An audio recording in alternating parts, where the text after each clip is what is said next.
All right, we're ready to go.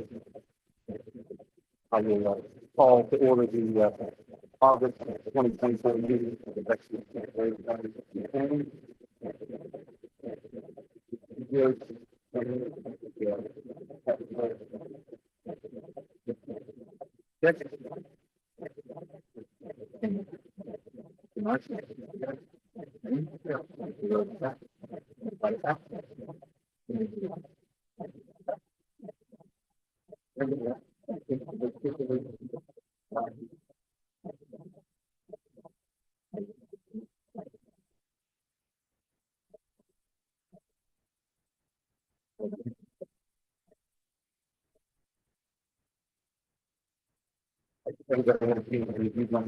There's still any modifications to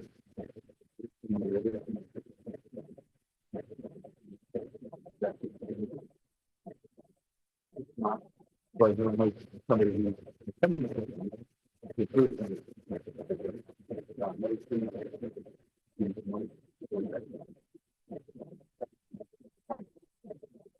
all in favor of the statement in the minutes for at the meeting, please say aye.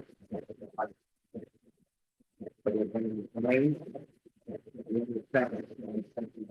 which there is 5 votes in favor of two. Thank you. Second, city code affords the general public the opportunity to make public comment about the operation of the county. Opportunity to do so, but we're not going to discuss it. Hey, welcome to the public.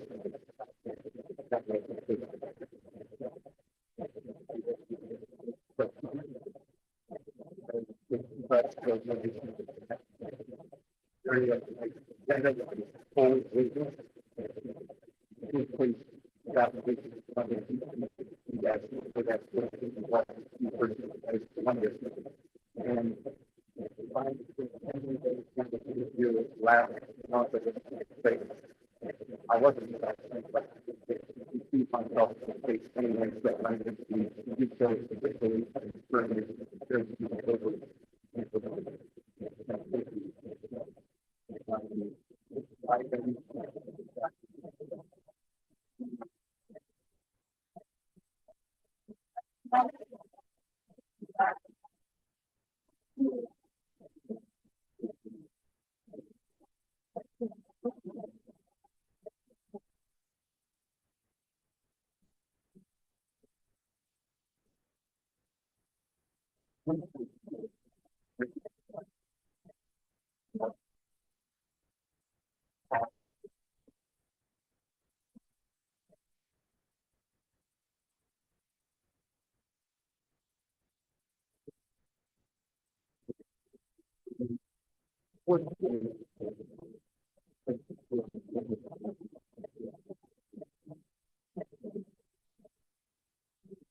Thank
you.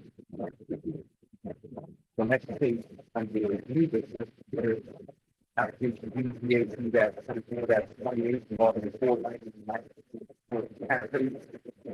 The applicant is Watch Tom, the owner is Bob Marshall, the applicant is special permits and the variance that's so section 12, this is 1.7. To allow a few retailers to trailer, parts, especially when structures can be permanently installed to sidewalks or in the county.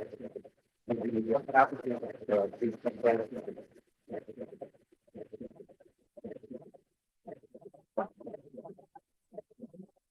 Great way.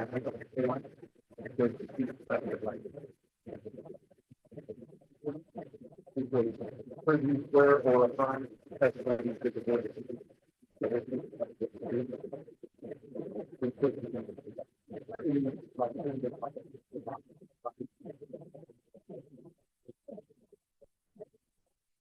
Okay, what's your voice? Oh, yeah. Thank you. You're not an attorney. No, I'm not the architect. I'm not. All right, well, I'm not sure you're really allowed to represent another person as ways to stay behind judicial events.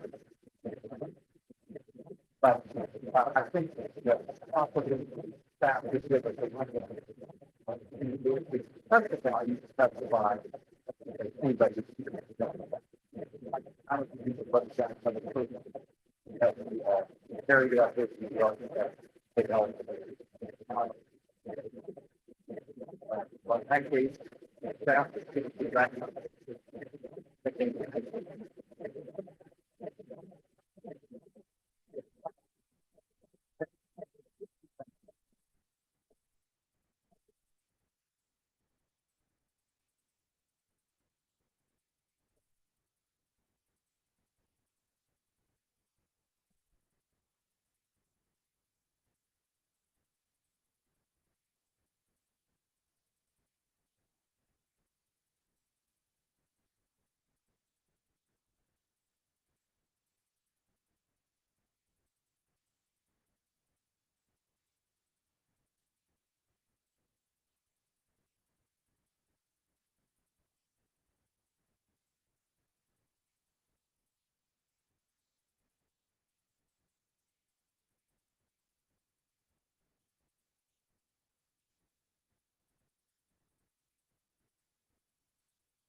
Very, you know,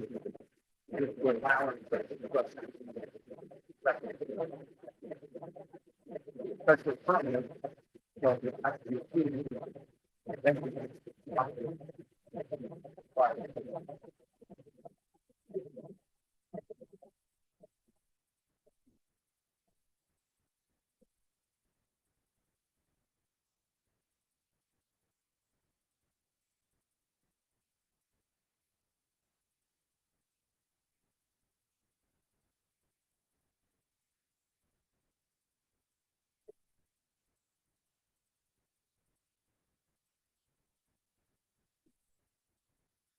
Among the things that I hope it's not just people in others. Let's think something.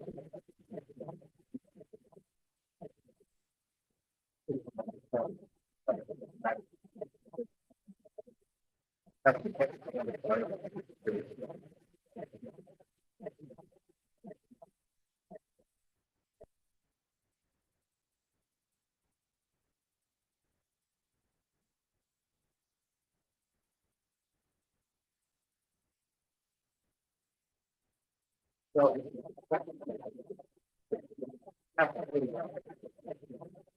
things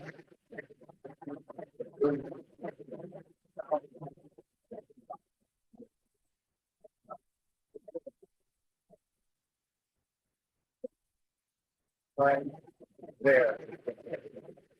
So,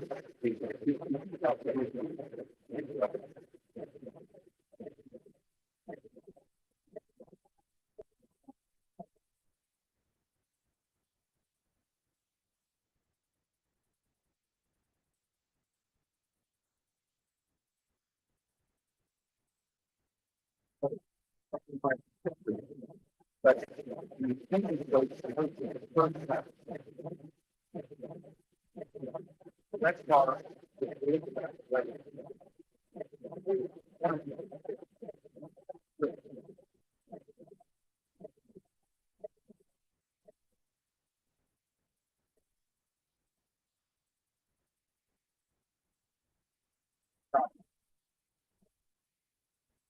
fire aspects of the building. Problem.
You have something talking about this.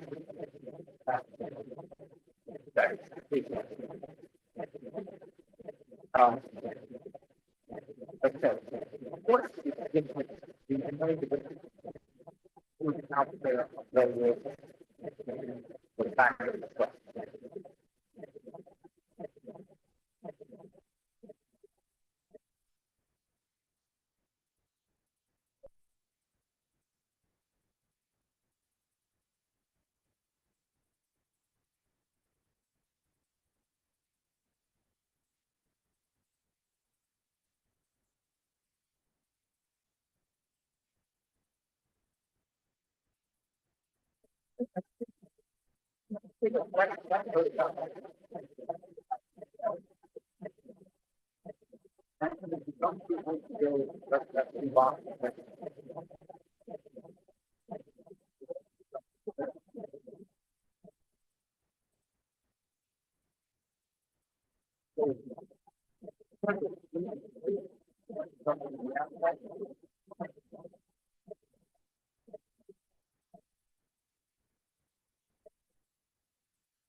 So the board, even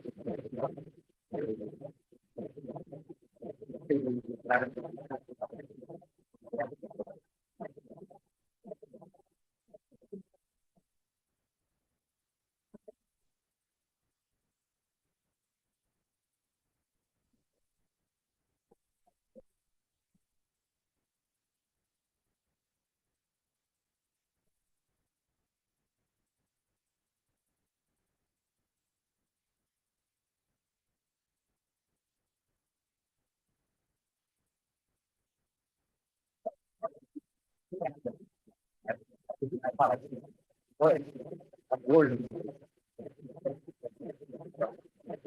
uh, if they were.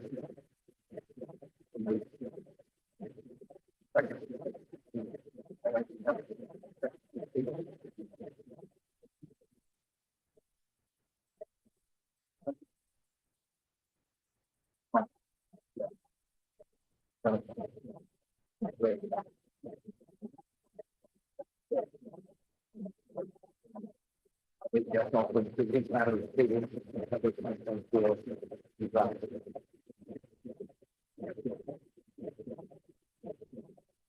Let's say is application depreciation at Q3 and 170, well, it's 165 now, original.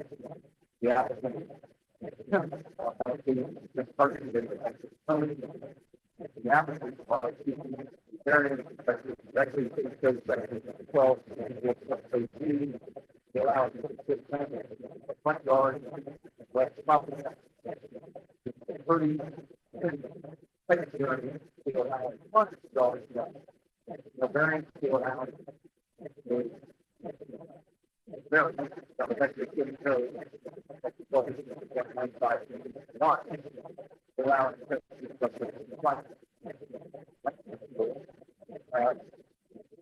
put the applicant step forward and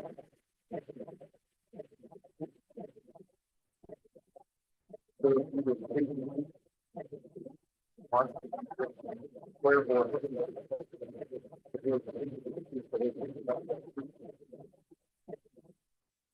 all right.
What you're doing is vaccine getting properly.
And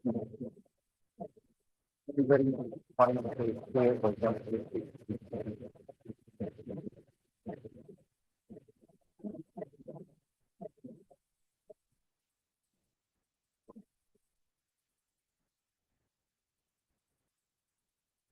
right.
All right.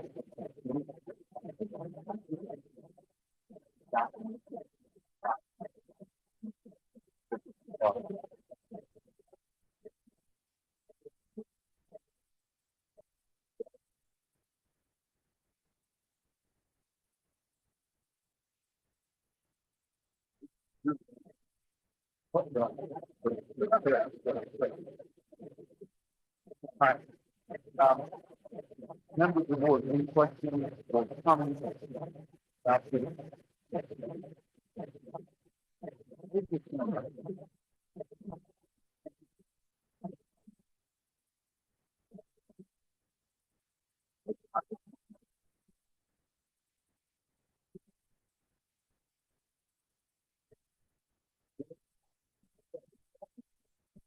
been a long practice, but some people, you know why.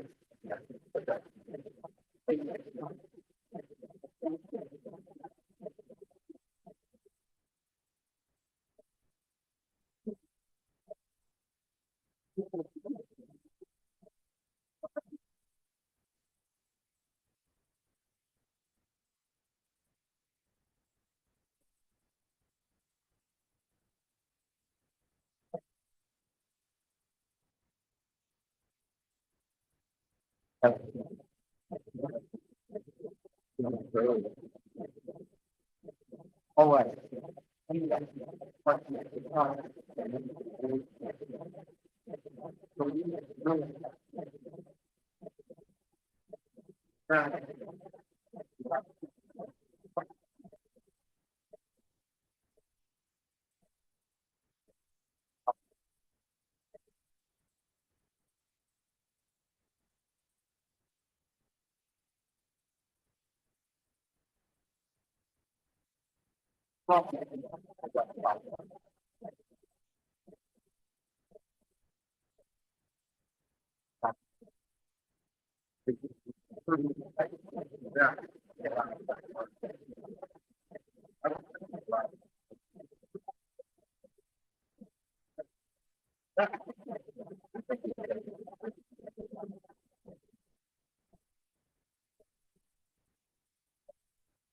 That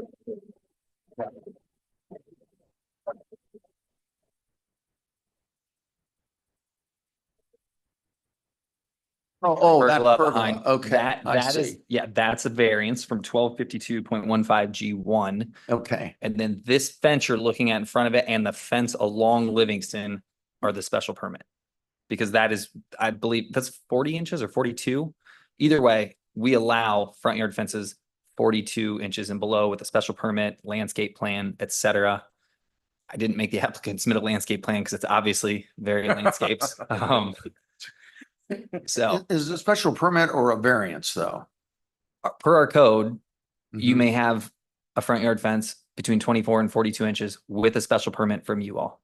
So that it's not technically a variance. But the fence on the west property line and the pergola require variance. Variances, yeah. Because that's a 6-foot fence. On Correct. the west property. When was the pergola built? Same time the house was built? No, the pergola was built in 20. Hold on here. 2018. Okay, And the contractor, we put a concrete slab in, and the contractor came to Bexley asking if we needed a permit for that, and they said no. So we didn't think anything was wrong at that point. okay. So the was in construction of 2018. the construction of the pergola was approved by the city?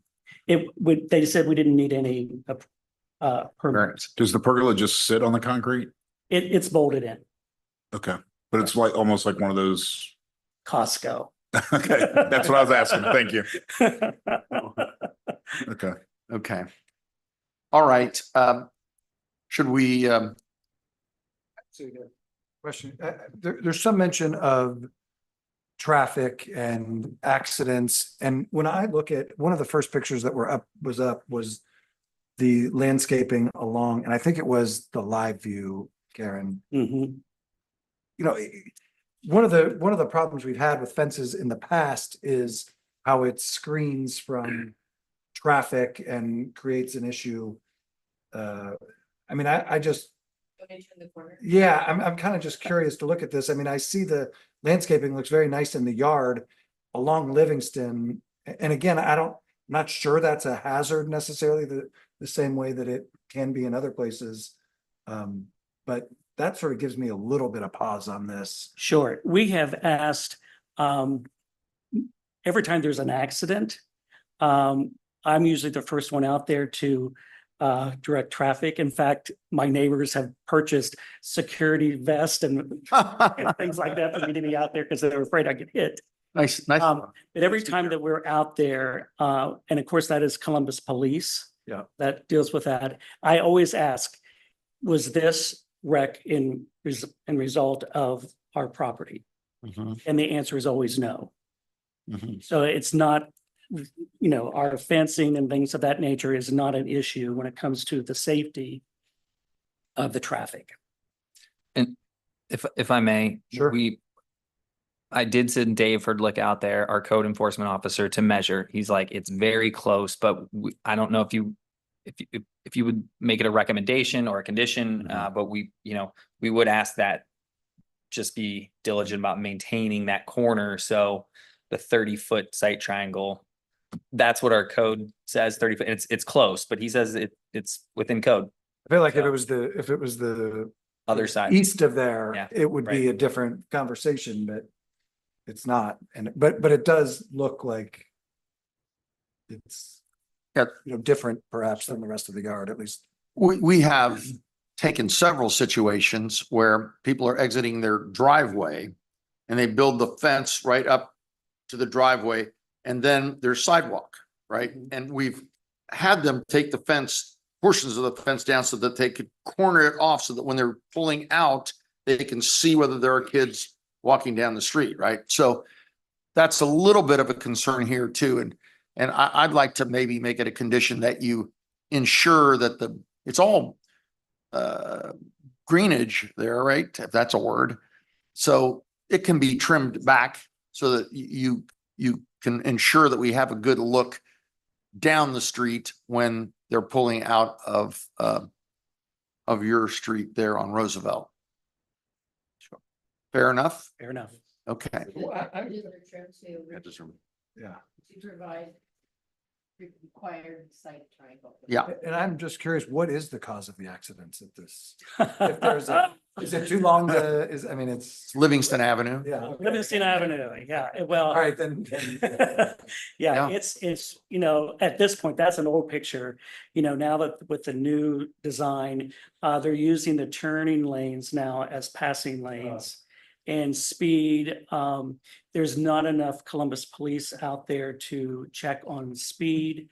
Our house vibrates with all the sounds and stuff. Yeah, I'll bet. So that's one of the reasons why it's so heavily landscaped, is trying to cut down on some of the sound. And there was Thank there was a dash cam video the other day of somebody sitting at Roosevelt turning on a Livingston. The light turned green and it was 8 seconds and then somebody blew through the red light going across. Right. Yeah. And during the Livingston Avenue project, I suggested, like we have on Main Street here in Bexley, where there is a timed light, where it's Yeah. like 5 seconds or something of that nature. And It's red both ways. yeah, and please do that on Livingston. Well, that's an act of God that has to happen. So, but we try. Have you called 311 before on that? We have. Oh, yes. Yeah, good luck. It's on good, it's on file. Yes. All right. Thank you. Sure, thank you. All right. Matt, can you give us findings of fact, conclusions of law on, I think, do we The- feel like we can vote on these simultaneously, or do we need to have two separate votes? Anybody feel like we want to separate these? No, let's go ahead and do findings of fact, conclusions of law on both of the requested variances and the special permit as well. Can I read it? I can read it all together. Please. The findings and facts and conclusions of law for application BZAP 23-17 for property located at 1065 South Roosevelt. Based on the testimony presented, the board finds it appropriate to grant the variances and special permit. Variances from Bexley Code Section 1264.02 to allow, a 30-inch height variance in the front yard along the western property line. The board finds it appropriate to grant a variance from Bexley Code Section 1252.15 G1 to allow a pergola / covered deck as an accessory structure in the front yard. And the board finds it appropriate to grant a special permit for the south fence and the east fence in the front yard to be 42 inches tall, with the condition that the hedges are trimmed and maintained to provide the required site triangle at the intersection. Okay. Does that meet with your approval? Absolutely. Thank you, Mr. Williams. Do I hear a motion to approve the findings of fact, conclusions of law, please? So moved, Marsh. Thank you, Mr. Marsh. Is there a second? Mr. Schick, thank you, sir. Matt, why don't you call the roll? Yes, Chairman. Ms. Lettastack, Yes. Mr. Marsh, Yes. Mr. Turner, Yes. Mr. Rosenthal, Yes. Mr. Schick, Yes. Mr. King, Yes. Chairman Beehall.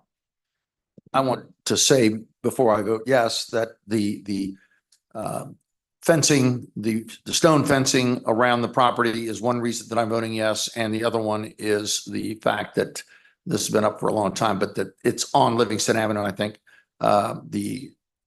this separates this situation from lots of other situations. So those are my two reasons for voting yes. Anyway, your variances and the special permit are hereby approved by the board. Good luck and thank you for going through this process. Thank you all very much for the Thanks, Mark. opportunity. Thank you. As Mr. Beehall always says, it's a nice project. Good luck with it. Good luck that it's already completed. So Fair enough. The next application is BZAP 23-19 involving 733 Vernon.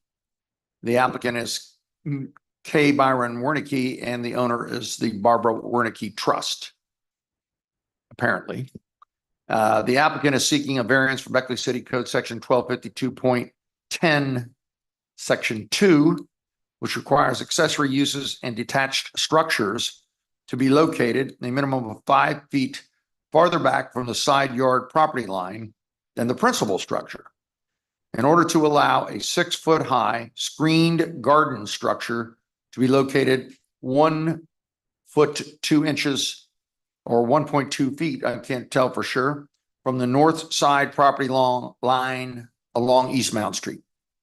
Would the applicant please come forward?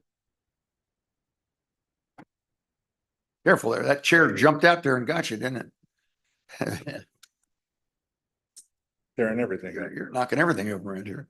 Do you swear or affirm that the testimony you give this evening will be the truth, the whole truth, and nothing but the truth? I do. And your name for the record? Brian Warnicki. Okay, Brian. I said Byron, didn't I? But it's Brian. Yeah, it's My just mistake. spelled Sorry. All right. Mr. Klingler, give us a little background on this case, if you would, please. Thank you, Chairman. This is in the R zoning district, another corner lot. This requires a variance because the garden structure is considered an accessory structure for this property. The side yard setback is 20 feet on a corner lot and I'm sorry, it's 20 feet and an additional 5 feet on corner lots for any accessory uses or detached structures. This requirement would put the temporary greenhouse structure in the middle of the rear yard with that setback. The applicant has worked with staff over the past 18 months to reduce the height and change the appearance of the structure. The history of the submissions was in your packet. Staff comments, the applicant would like to have a temporary greenhouse structure in order to grow vegetables, I believe, and no? It's not a greenhouse structure. Okay. It's strictly a screen. There's no glass and there never will be. Okay. Fair enough. Okay. Okay. And would like to have it not installed in the middle of their rear yard. The applicant has committed to keeping it covered for only a couple months of year, correct? And the rest of the year it will be uncovered. The particular corner lot is 1,400 square feet smaller than a typical corner lot in the R6 district, thus space is an issue. Okay. I have some vague recollections of this case. I believe it has been a long time, but I believe it came to ARB first and they just said, go see what zoning says before. Correct. I Okay. don't think it's required if you are happy with the aesthetic that it go back there. They just felt like this was much more of a zoning issue than an aesthetic issue. Okay. Thank you, Karen. All right. So, Ms. Wernicke, tell us that, because I remember this case, but I don't remember all the details, but please tell me what the difference is between what we were looking at now and what we looked at last time, please. Well, first of all, it's shorter. It was 32 feet and now it's like 24 and some change. Or I'd like it to be. Was 8 foot and now it's 7 or 6 foot, at the rail. Say that again. It's 8 foot from the rail, to make sure I understand what you're just saying here. I can see that it's not as tall from the side by side there. Right, but the peak was 8 foot and now Okay. now it's going to be smaller, and where the bottom of the triangle down here is 6 foot. Okay. Thank you. Sorry. Actually, it's going to be lower than that. It's going to be 5'3". Okay. The peak, in those odd months would be 6'5", but it's really, I can't get in there, but my wife still needs to be able to get in there. Yeah, right. We've had nothing but compliments about the structure since it's been up.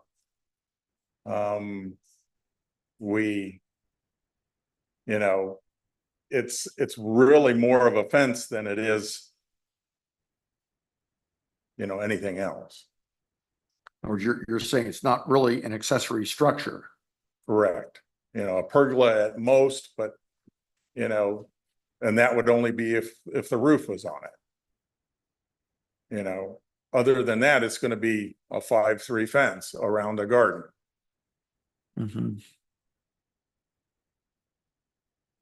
The actual fence is of no more than a 4-foot fence either. Correct. It's like 42 or 42 inch. 44, somewhere in there.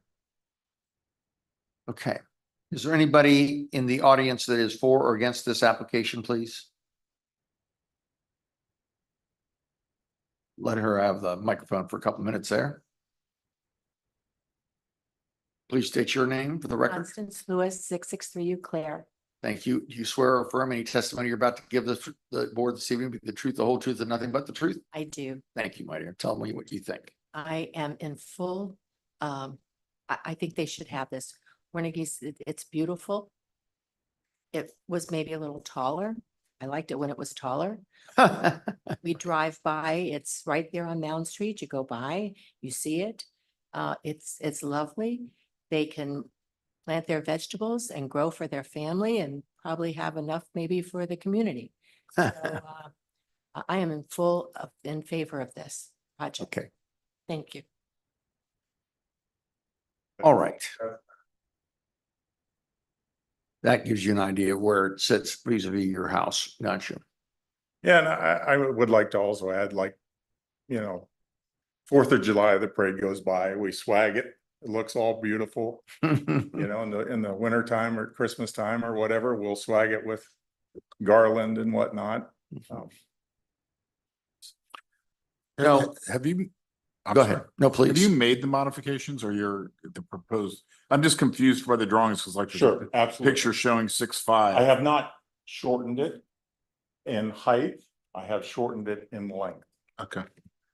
Basically, I've shortened it by one section there to the right. And if we Sorry. go back to the site plan. So, That's not correct. or whatever she feels with them, that I guess. So the description, as I understood how the code works, to be compliant, it would have to be 5 feet inboard of the porch. Where would it have to go to be code I compliant? thought originally it was, It's an accessory structures on a corner lot for this lot width. Between 50 and 100 feet. It shall be 20 feet from the side yard street side. So this is the street side, Mount Street down here. Down here. So it'd have to be 20 feet back and then plus 5 feet farther back for an accessory structure. So to be 25 feet off of the Mound Street property line. Basically dead center on the lot. Well, in this case, let me ask you this little math here. 20 feet from the Mound Street property line would be 5 feet further back from the street than the principal structure, would it not? You follow that question? Yeah. Would be about right here. Yeah. We can look at the map there, but I can't really read those numbers too well, but Looks like 3.9 plus discussed- 9.8 plus 11. I Three- mean, it's 20. It would be probably somewhere. yeah, I mean, In here. they're close to the same number, yeah. Yeah. Yeah, we determined this last time that if we followed the code, it would be. yeah, but if you would look at an aerial view of that, there's a huge buckeye tree right there in that area, and it's just not feasible to have a garden in the middle of our yard. Mhm. There's trees lining. And I should know this probably, but maybe staff can help. An accessory structure. Is anything that's I mean, so I know, there are more agricultural versions of this you see where it's just PVC tubes and netting and it's just basically a garden cover, right? I mean, those exist. Would that be considered an accessory structure? Yeah. So it's really anything that's Over 6 inches. wow. That's not considered a retaining wall, a fence, or I mean, it's an issue with, raised garden beds essentially, and those kind of things that are in man-made structures. So we have many groups studying how to clean up the code, some of which I'm a part of and have been for years. Whoops. Yeah, the problem, the problem that I see is the biggest problem here is if we let this structure go up, I mean, we basically have to let anybody that wants to do this, do it along the street. And I'm not sure of the aesthetics of every house along Mound Street having the same, or And it would have to be a side street, so any of the other side streets or all the side streets, they're about the same. That's a little bit of a hurdle for me, personally, but I'm only one vote here, so that doesn't mean too much since we have 7 people here tonight. But that's just a thought. Yeah, I mean, I'd piggyback on that to say, when I imagine this full of plants and vegetables, I think, well, that's pretty charming. But we just had a case with this, 6-foot fence that, well, it was already a 6-foot fence. So now I imagined it full of big wheels and, old bikes, and somebody saying, well, I want to rebuild it. It's always been there. We're going to put a little more roof on it because the bikes are getting wet. And all of a sudden I think, well, that does not sound so charming. I know you're not proposing that, but also we don't have a lot of recourse in those situations. So that, I mean, to Mr. B Hall's point, it does give me a little pause just to, once it goes up, it becomes, Okay, so I could literally have a fence around it without a roof? well, it couldn't be a 6-foot fence, right? It would only be allowed to be a 40 or 42-inch fence. I can have a 6-foot if I have a variance. A variance. Yeah, although this, right, I mean, this is a variance too, is what we're saying, isn't it? Is it possible to have, to grant this and have it conditional upon ownership? So if the house transfers, that the permit goes away and the structure goes away? That's I'm perfectly fine with that. You could condition it on on that it's used for the garden only. On what? Use as a garden structure. Garden, not for storage, not for. Parties. Mhm. Yeah. I've driven by it several times on purpose, and it's not as Hideous. gargantuan as it appears in a picture. The photographs, I drove by and I went, wow, that's not nearly as big a thing as the pictures made it look like when I was sitting on this board looking at those pictures, right? And now it's even smaller because you've taken a section down. Well, Chairman, if I can just interject to answer Mr. Turner's question about the fence. You would grant a special permit. They would have to come back. It's not a variance. It's a special permit for a 72-inch fence. And they would have to have a landscaping plan on the street side. There's other things that need to be done with a corner lot street side fence, but not a variance, a special permit. So the burden's lower for that, but yeah. And what's the screening strategy? How will that work? So each section, I don't know if you can pull up an area or whatever, but each section is its own like screen, literally, and I'm gonna put screening in it that I can take in and out. So it'll be frames. Like Yes, frames. I've got frames within those sections, as it were. Are there frames on the roof? Yes, So it's screened on the roof? yes. And what's the screen? Is it like a house screen or is it more like a chicken wire? Or is It's it more like a chicken wire, but right. I didn't hear what she said. Huh? I didn't hear what she said. She said it could be whatever you wanted. I want gold. No, I'm kidding. well, do we have any more questions and or comments? And I don't really see much point in kicking this can down the line. I mean, I think we should vote yes or no and get it over with, I right? do have a question. Okay. One of the drawings in the file, sitemapb.pdf. Karen, sitemapb-pdf was pulled up and you said that's not right. That is correct. Because I pulled it from the wrong site. Okay. I actually, the other one that she had up was from my actual survey of and that one that I did before, I pulled from the auditor's website Okay. and they didn't. Just for those of you who are used to this, we deal with that all the time. The auditor's website gets submitted as the site plan. But those are kind of like done by flyovers and are approximate, so we always require. Got it. I Okay. just didn't delete it. I always keep everything in the. Sure. Gotcha. Thank you. Thank you. All right. Well, I think we should call the question. Does anybody agree with that? Chairman, did Yes. you have any conditions on that? Well, Or did you- I think what we should say is, I mean, that I don't know. Well, Mr. Condition upon Chairman, use for a garden only? I'll make a motion to condition it upon use for garden only, that the retaining fence shall be subject to staff approval. You said that it would be chicken wire. And that its use, as I already said, garden only, and then no exterior lighting or anything for the growth of the vegetables. Yeah, right, perfect. Do we want, does it make sense to kick back the type of screening to ARB? Rather than make that determination? Is that something that they would care about at all? Is that, I think they would be, they'd probably be fine with it just going through staff. okay.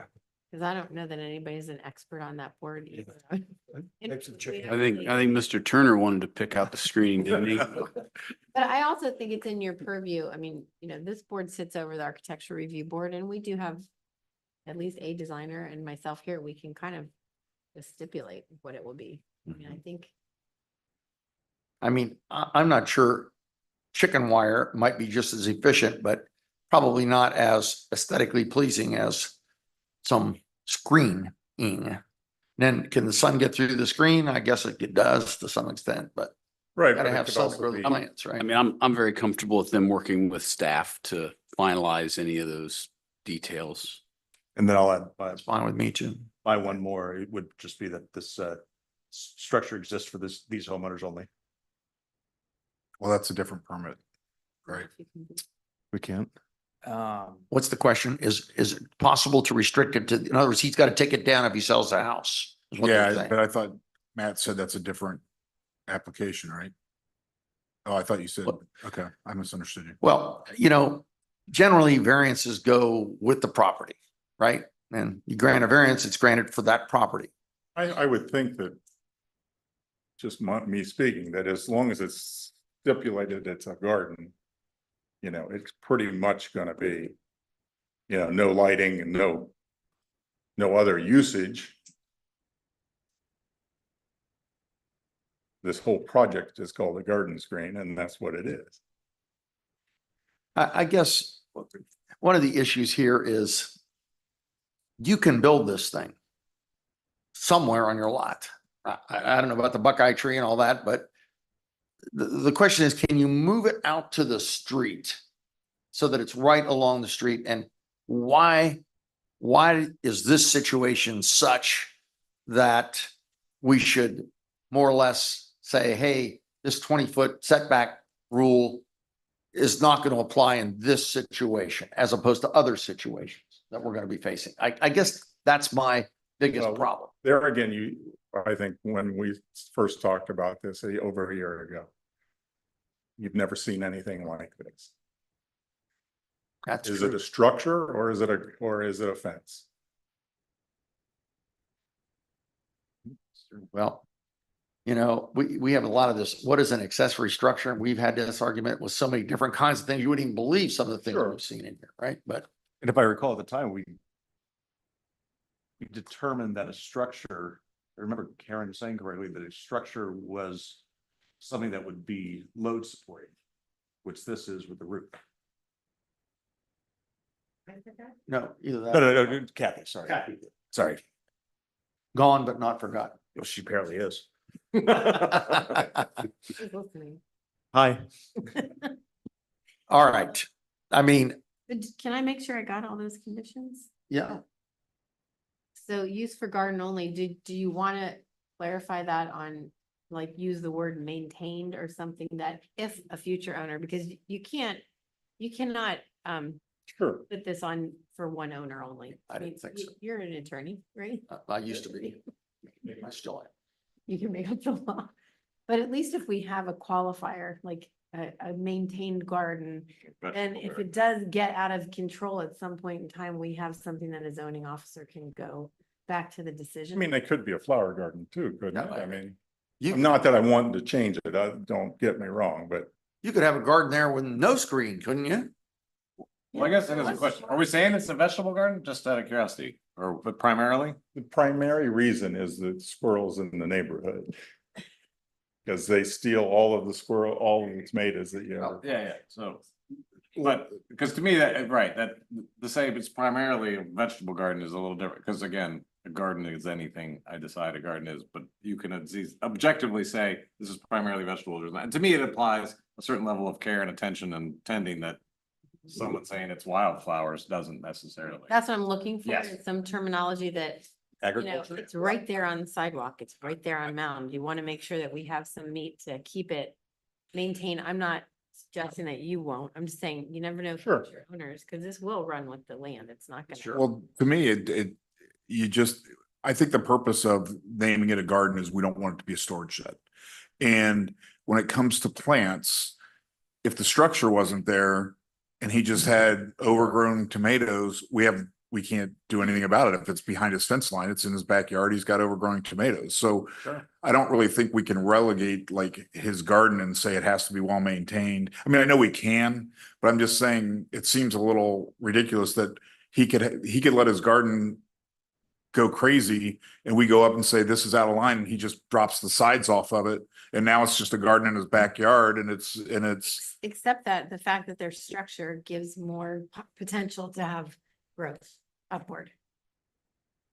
well, I've got an 8-foot tomato plant right now. It's like I don't see, I mean, that's just my opinion. Everybody can be different, but I just think trying to maintain something that's within the fence line of someone's yard, the growth of plants within the fence line of someone's yard seems a little overreach in my opinion. Well, we don't want him to use it to store his machinery. We don't want it to be covered with something that's opaque, right? I mean, those are where we're headed with this. And my own view is it's still problematic in terms of the location, no matter what it is. And we're setting a bad precedent because, you know, we let this happen. I think we have to let just about anybody that wants to do this on a side yard to do it. And that's problematic for me. I'm just gonna tell you, but I'm 1 vote out of 7. Chairman, if I may. Yes. It wouldn't have to go 25 feet into the middle of the yard. It could come 6 feet off of, or I'm sorry, 8 feet setback off of the interior lot side. So The like interior lots line. yeah, when you mentioned before, it's just it Yeah. registered my brain. You said, oh, it has to go in the middle of the backyard. Over here, I mean, it could come 8 feet off of this. I didn't know if you all realize that. Yeah, right. Okay. All right. so Yeah, we could talked go about into it. that before, but that's totally shade. No, I know. I just want to know, it doesn't have to go 20, we kept saying 25 feet, 25 feet. I didn't know if you realized that. I just wanted to point that out. You're saying it's 25 from the street. 25 from the street Street side from side, Mound Street. yeah. Yeah, it's 8 feet from the neighbor's side. Is this considered backyard or side yard? This is considered side yard. So I have no backyard. If it was backyard, what would be the setback be? 3 feet. 3 feet. The garage can be 3 feet from either side corner. My problems with this project, Ms. Lettistack and Mr. Rosenthal, who weren't here, this project was constructed, it was caught by code, that it was brought before us, and then this has taken a long time and to get resolved, but it hasn't resolved the issue that I have with this, that is, to one man's garden is another man's eyesore. And I think that this is an eyesore, and I also think it establishes a really bad precedent for us to have to carry through with other individuals. Now, when we spoke about this last time, we did convey that there would be the risk of having to tear this down, and until we get to a vote, my concerns are not assuaged by this. So, we went through this entire thing, didn't we? Didn't it go through and it was a vote and what happened? Can you tell me that? We never voted. You would We remember. never voted. You never voted. I never voted. I'm saying the board. The board The didn't board vote. never voted. It was tabled. Table? Yeah. But that was a long time ago. 18 months. Well, It was the 19th application in 2023. So it was early 2023. 2020, 2023. 2023. Yeah, it's BZAP 23, which is the year, we always do the year, and then 19 is the 19th application. So it's roughly probably February or March 2023. I don't know. mid, I don't, I think it was later than that. maybe, so- I don't know. Okay, And Well- and I'm sorry, this is a variance? Or is this a, Yeah. yeah, Yes. and there's a, and what is the state, what, recapitulate the stated hardship? The stated hardship is there's just not another sunny spot to do it. Where's the Buckeye tree? Oh, I'm sorry. hardship really isn't in the statute. That wording, the word hardship is not in the But, statute. wait, what is the wording? It's special circumstance, practical difficulty, yes. But we would consider the Dobbs factor, not the Dobbins factors. We would consider the hardship on a neighboring properties. Oh, yeah, that's for sure. Yeah. But I don't think that's. Where's the Buckeye tree in the backyard? Yeah, you're gonna have to go to a plan, but it's basically where you see the bay window on the house. Yeah, It's this far from the bay window, okay, yeah. and it's probably Oh, 4 foot diameter at the base. and what was the difficulty about putting this up against your and your neighbor's property?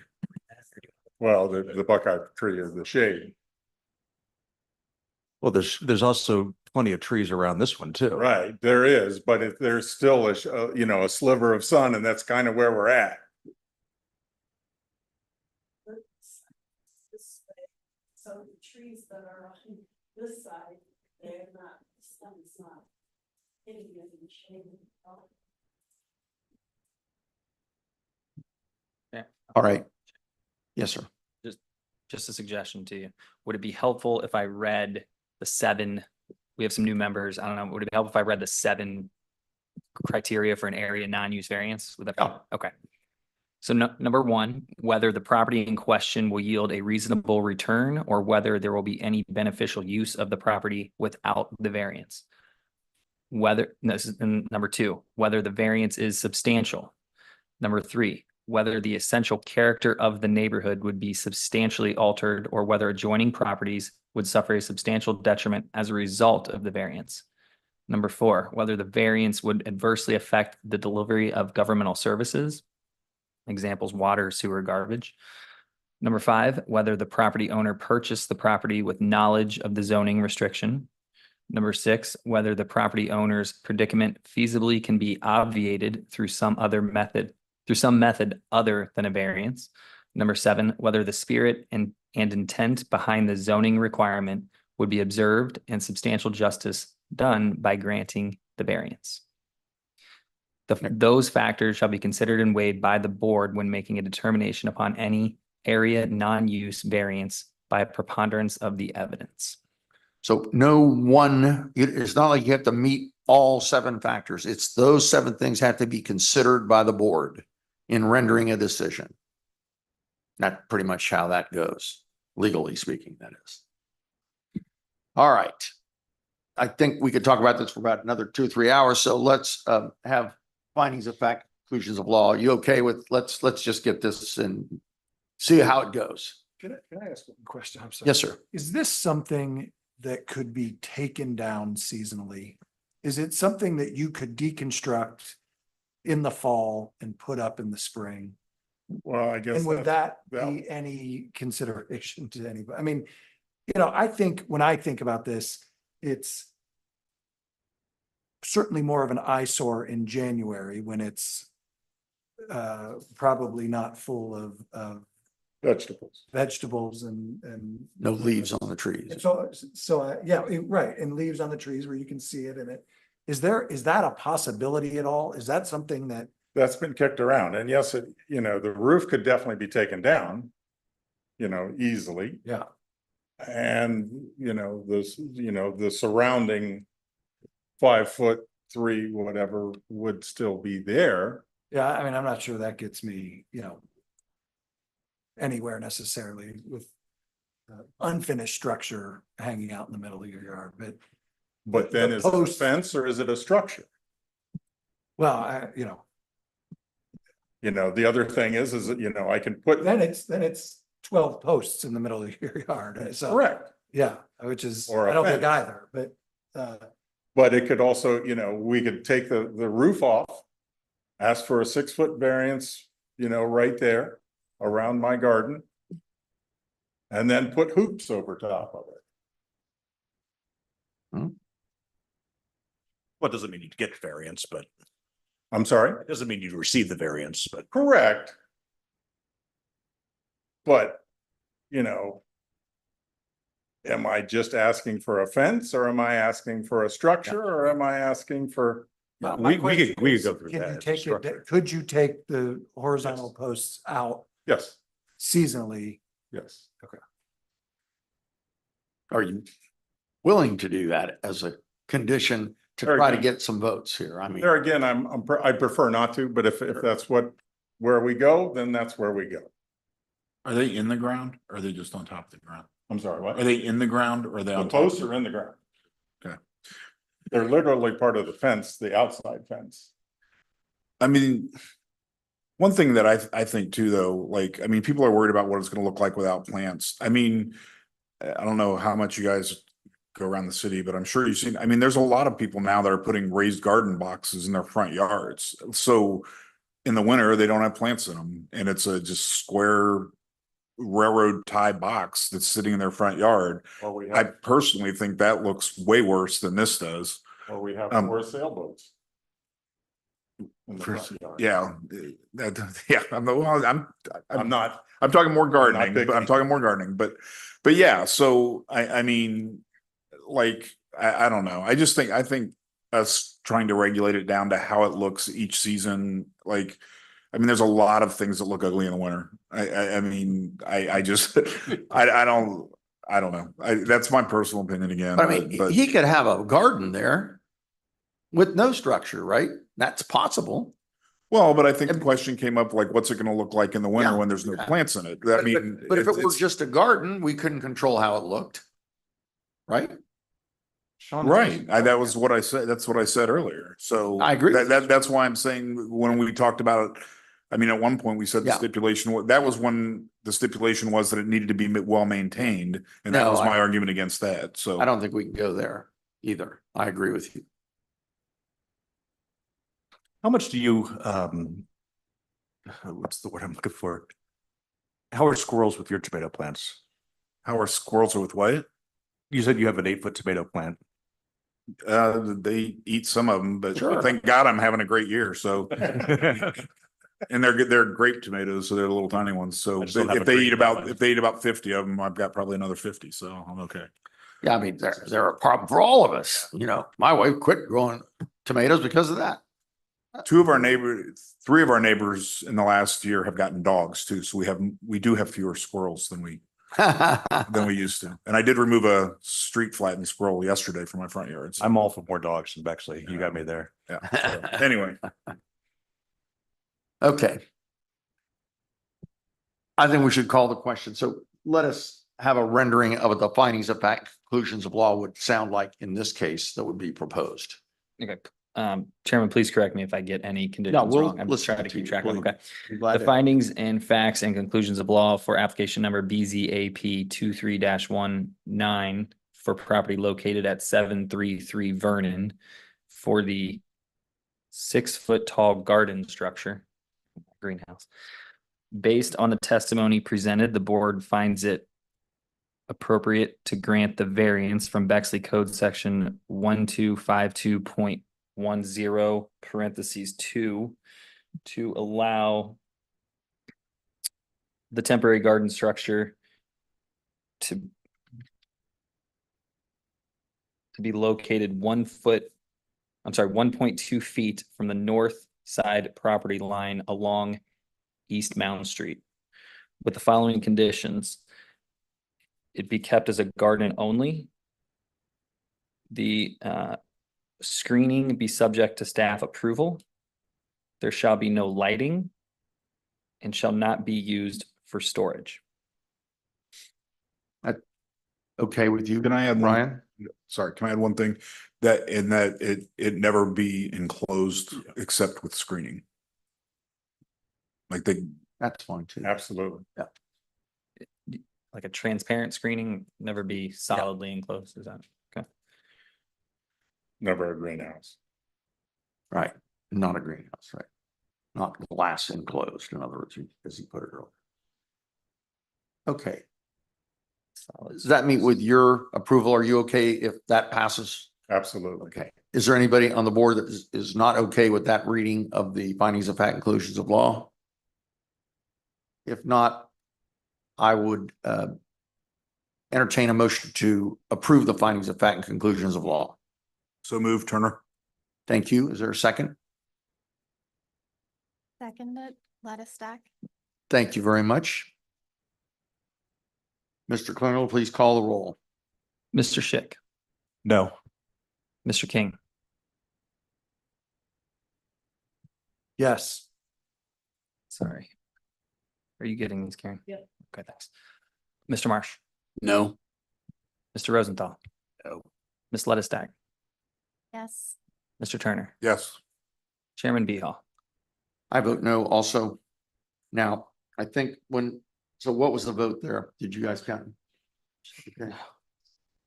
I didn't count them. It as was we were going. 5-2. 1, 2, 3, Stop the steal. 4-3. No, it was Okay. So now, when something like this fails, I think we need to take the vote from the standpoint of does the board wish to deny the request as opposed to approve the request? And then you need to state, if you vote no, you need to state, or yes, in this case, you need to state your reasons why you voted no, so that if he decides to file an appeal, they have some understanding of what the basis of the no votes were. Okay. So the proposition before the panel now will be, do you agree that this application should be denied? And if your answer is, we'll just go around the table here and go this way, and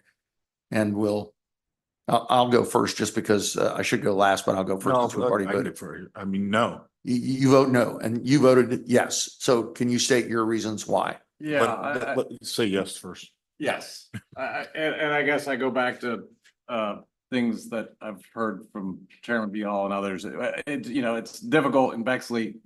We can't give everyone everything they want as much as you'd like to, I'm not happy to vote the way I voted on this particular application, but I just feel like, there are ways to grow things in this yard that don't require that structure. There's, not every yard supports every use. Unfortunately, that's just the reality of living in Bexley, especially South Bexley where I live. Also, and so, there's limitations and it's unfortunate, but I feel like the issue about the precedent of having that structure that close to the property line is problematic in a way that I'm not comfortable with. So. Thank you. Adequate? You're voting no this time. Go ahead and say that into the mic, though. I'm sorry. No. Mr. King, you vote no. Mr. Marsh? Yes. And I just think the size, the massing, and the other comments made, are my reasoning. Okay, thank you. Mr. Sheck, you voted Yes.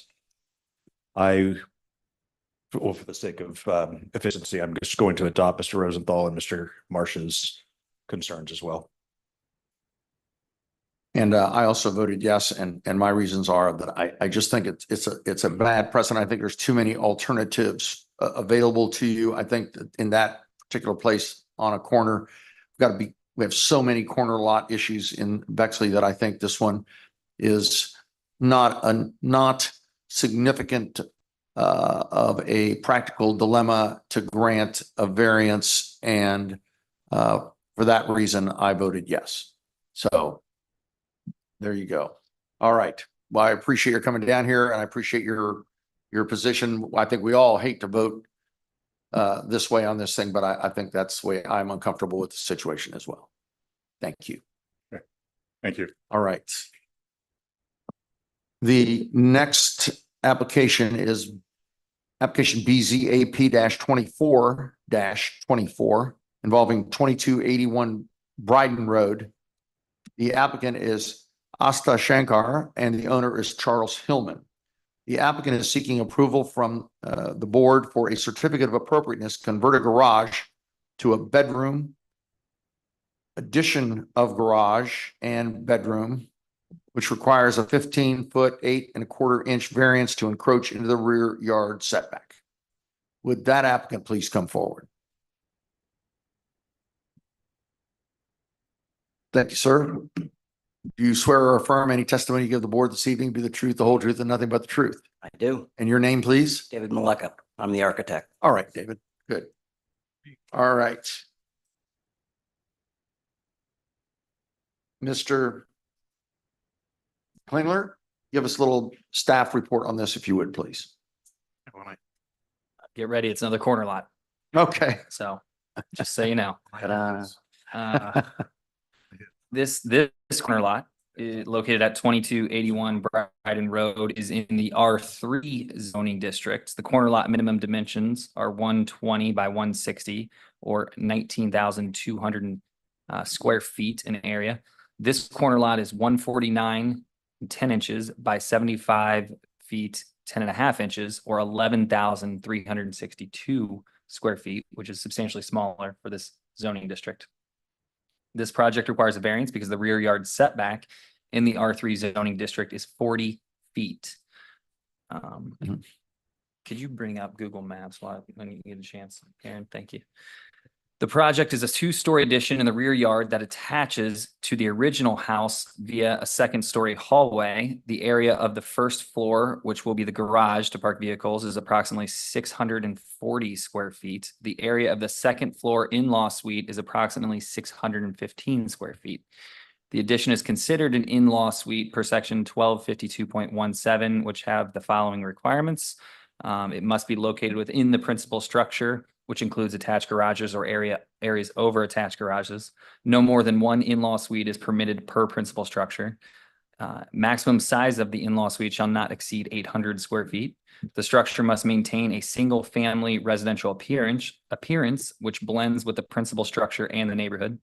An architectural rendering and floor plan must be provided and approved by the BZAP. Said plan shall include a landscape plan, which will be followed as approved. The in-law suite may be located on the first or second floor. The property owner must live on site and the in-law suite must be subservient to the principal use of the property as a dwelling. The in-law suite shall be occupied by family of the owner of the principal residence.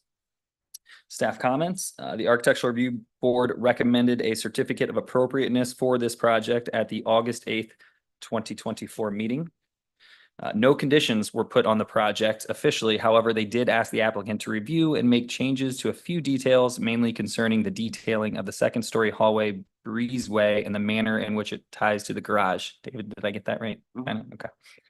There was a neighbor at the ARB who was concerned about the privacy for their property because of the dormer windows that will be on the south side of the addition. The ARB took note of this and suggested a landscape plan be submitted to the BZAP to help alleviate those concerns. Side note, a landscape plan is required per 1252.17 to be submitted to the city per approval. So this property's, the addition is going to go on this side of the property. There's a 40-foot setback from the property to the south. They're encroaching, where is it? 15 feet, 8.25 inches into the rear yard. So So we're looking at the side yard here. That We're yeah, look- in other words, so I do want to add, and I didn't put it in my staff comments, I apologize. They don't need a variance because, and this is the difference between the last one you heard. On this corner lot, because of the width, the setback off of the side yard is 20 feet, period, because this accessory structure is not considered an accessory structure because it's tied to the principal structure. So it's addition to the house. It's not, there's no separation there. So it's only a 20-foot setback off of this side yard. From the south, from the rear part of the property, there's a 40-foot setback. They are encroaching into that, and that is the variance before you.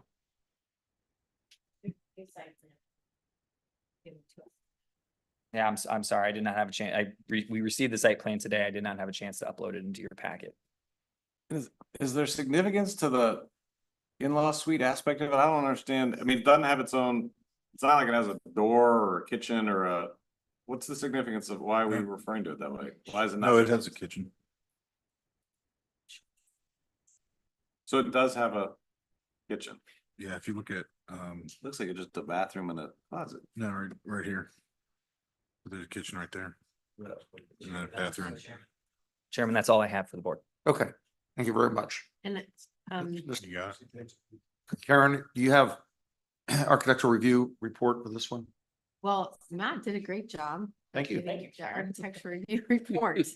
I would only add to it that it was a pretty extensive conversation. I mean, at the end of the day, the board pretty enthusiastically, recommended it, under the understanding that this design is very, acceptable to them and they liked it a lot if the variance is granted. Yeah, right. We did have within our design discussion, other than the things that Matt had already pointed out, some very minor architectural things that were not conditions at all. So they're really relevant to the conversation. They were just kind of architects talking with architects. But we did have some discussion about, if you kind of started with the clean slate and put a detached garage, the back of the property with no variances. And architecturally, because that's not the purview of ARB, it's slippery slope, gray area, but it does have merit in its architectural discussion because it's a unique site that wraps a corner on a very prominent street. And the board tended to think that one solid unit, was a nicer solution. But we did talk through what if you did it as a detached. Architectural. It's the corner also. Bexley, okay, that's right, yeah. Okay. Mr. Maleka, tell us a little bit about, in other words, sounds like the Architecture Review Board said this is a great looking place. You've done a great job. And our question is, why should we let you into the setback, I guess, right? All right. So again, the criteria from the client was he wanted a ground floor master suite. So the easiest way to do that was to actually take the existing garage and manipulate that into the new master suite. So he can, age in place. So that meant he needed a garage. He also wanted to have an in-law suite. So to do that, they had to be attached, according to the codes. We held with the setback along Drexel, which is that 20-foot setback, which actually does align with an existing porch that is on the existing house. So we aren't setting back from the existing structure or forward of that existing structure at all. It really aligns with it. The other key thing was we were trying to maintain that existing curb cut. So in order to get that 30-foot turning radius that you need to get into a side load garage, and that sort of set the placement of where the face of the garage needed to be. I see. So it's sort of kind of geometrically set where the corner of it should be set up. And then the second part was, how do I connect it into the second floor? There's an existing window in that second floor that we're using as a connector into the existing house. So we know where those pieces kind of came together. It gives them, again, a 2-car garage on the ground floor with a staircase that basically leads up to this in-law suite. We're using the existing pitches of the existing house. So the only other alternative, again, as Karen sort of mentioned, was that we could have just a freestanding garage, which we could do without the in-law suite, which could be 3 foot off the property line. But it'd have to be set, I think, 25 foot back as opposed to the 20. And again, with the criteria from the owners to do the in-law suite, we thought this was the best solution. Interesting. I think the other thing that kind of comes to mind is, when you look at some of the variance factors on this, one of the things that they ask you is how substantial is it? I mean, the reality is that the house next door, which should be set back off the property line 12 feet, is only about 3 feet off the property line. So normally when you look at side yards, you look at them as a combined unit. Theirs is exceptionally close to ours. So normally you would think that this would be fairly minor ask. It seems probably more extreme just because of that issue. It's a new couple, right? Huh? This is a new family, right? A new what? A new family that moved there? No, Oh, I thought they were. no existing. Sorry, that was not related. No. Subject matter. That's a pretty good 3D. So I gotta ask again, it looks just like a bedroom and a bathroom and a closet. Why, what makes it an in-law suite? You That's could- just what it's literally defined by your code as an in-law suite when it's above a garage. But I thought as long as it doesn't have cooking, it's just. No, it doesn't have cooking. There's no. Right? I mean, I thought you can have two. Attached, so it's really. But I'm saying if it were unattached, the argument that, well, if we detach it, we can't have the bedroom, but I think there's no reason you couldn't have a bedroom above that garage, is there, detached? As long as it doesn't have cooking, bathing and sleeping. If it followed all the other things like area variance, height variance, and didn't, only had two of the three things.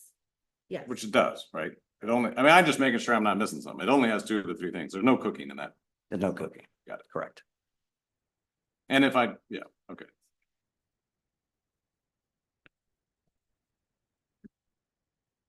Yeah, I guess I kind of, same thing as him, like why, I don't understand why it's an in-law suite as opposed to just an additional bedroom in the house.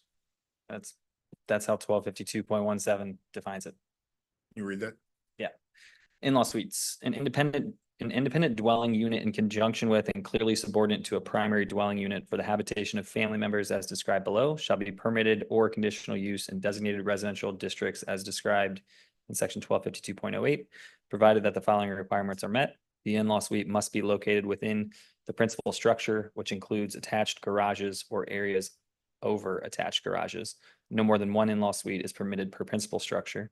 Maximum, I already read all. of Yeah, that. but going back, it's not an independent, there's nothing independent about it. It doesn't have a front door, it doesn't have a kitchen, it's just a bedroom. I mean, I guess from reading it meets the qualifications of an in-law suite, but doesn't it also meet the qualifications of being a bedroom?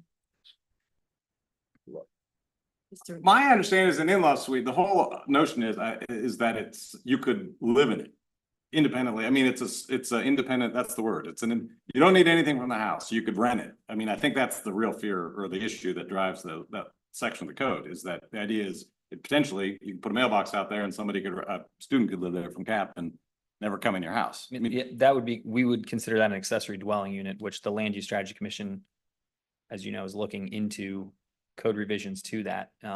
If there's a person independent of the family living within the structure. But what you just read, that was the first sentence, right? It says it's an independent dwelling unit in conjunction with and clearly subordinate to a primary dwelling unit. But I would say this is not an independent dwelling unit. Right? I mean, I don't know what makes it, I'm not sure why this matters, but I guess the fact that it comes up, it just seems like it's worth trying to understand it. Because it just could be looked at as an addition. That's what I'm. Yeah, to me, it's like the whole issue about a in-law suite, it's basic. I mean, that's how I've always understood it, is the idea was, this is a thing you could rent, but you're not gonna rent because it's for family. And so we wanna, enable people to have that. But in this case, I'm like, well, if you rent this to somebody, they can walk up into your bedroom. I mean, they'd share, I go out the door and turn right and I'm on the second floor of your house. That's not an independent.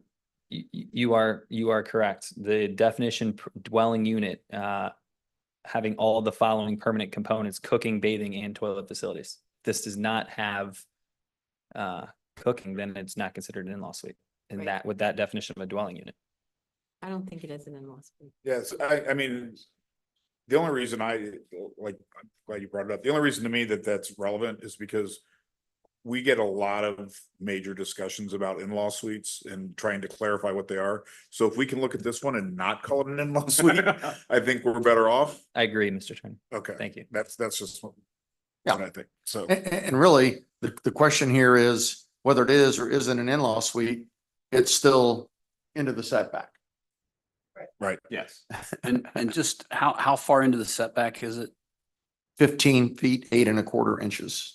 How far would the neighbor's house, should it have been? Because they said it was only 3 feet. 12 feet. No. 12 feet, excuse me. I think that the 3 feet came, if this was an accessory structure that was separate from the house. So if it was a garage, it could be 3 feet from the rear property line. Can we see the Google map of Her this? question is, how far, there was a mention of The house neighbor's to house the is much south. closer, Yeah. so that is causing this to be seemingly closer to the property line, right? It's, I guess what I would say is that when I look at side yards, it's really a combined thing. It's about your neighbor's side yard as well as yours and how much room between two homes. So their existing house is non-conformant. We can't see the house right now because of those trees. Is that correct? If you look at the auditor site. We yeah. just learned it's not accurate. I would say in this zoning district, I mentioned at the beginning, this is a small lot for the zoning district. It's approximately 8,000 square feet smaller than what a typical lot is in R3 zoning. So maybe that's why it seems a little closer to the neighbor's property. I will say the one main distinction between whether it's an in-law suite or not, which I'm thankful you're not, we looked that up. Thank you, Mr. Rosenthal, for clarifying that. We're not going to call it an in-law suite. Was the landscape plan, because if you did an addition, you don't necessarily have to have a landscape plan, but with the privacy concerns of it being closer to the neighbors because it's a smaller lot, ARB, did ask that there be one submitted.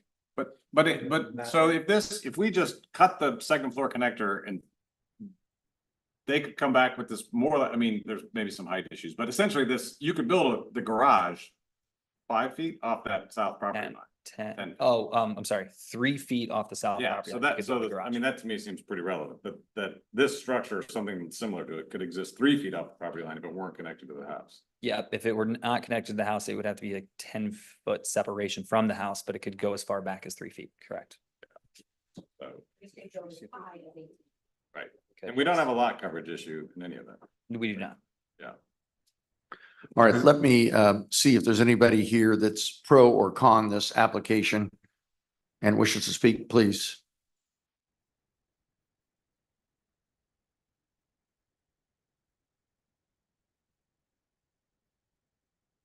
Would you raise your right hand? Do you swear or affirm that the testimony you give the board this evening will be the truth, the whole truth, and nothing but the truth, excuse me? I do. All right, and your name, please? Jenny Hoffman. And Jenny, where do you live?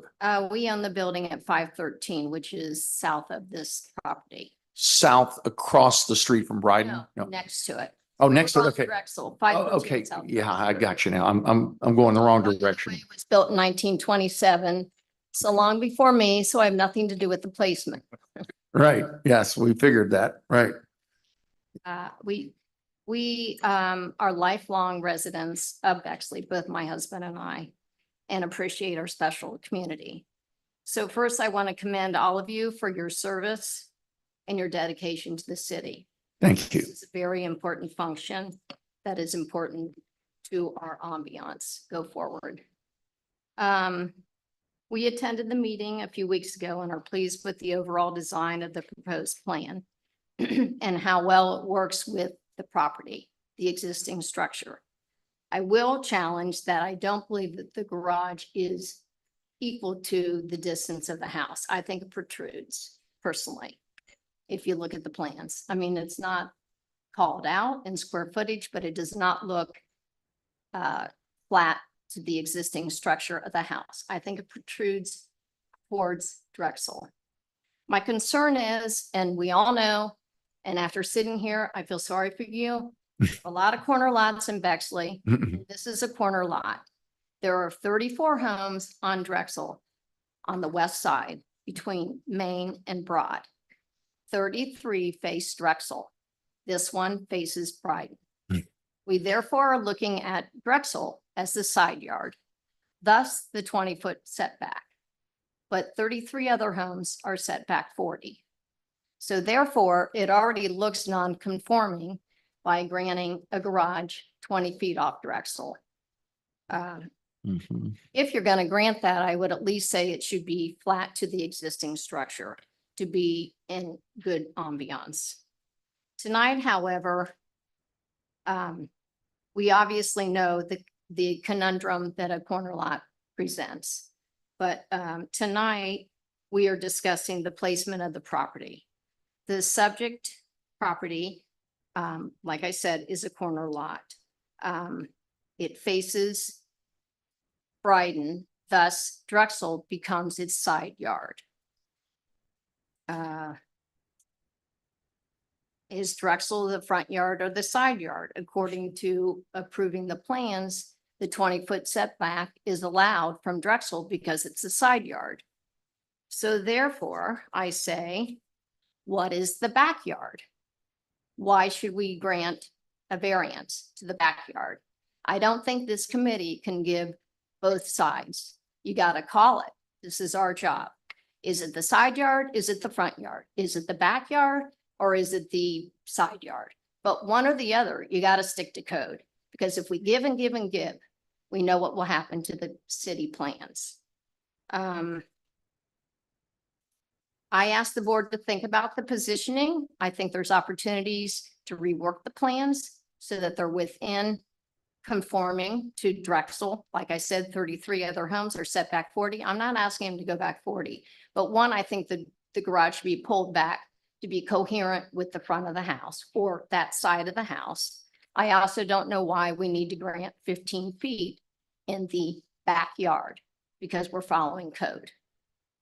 Okay. And if we want to challenge the placement of our house, we'll have to go back to 1927.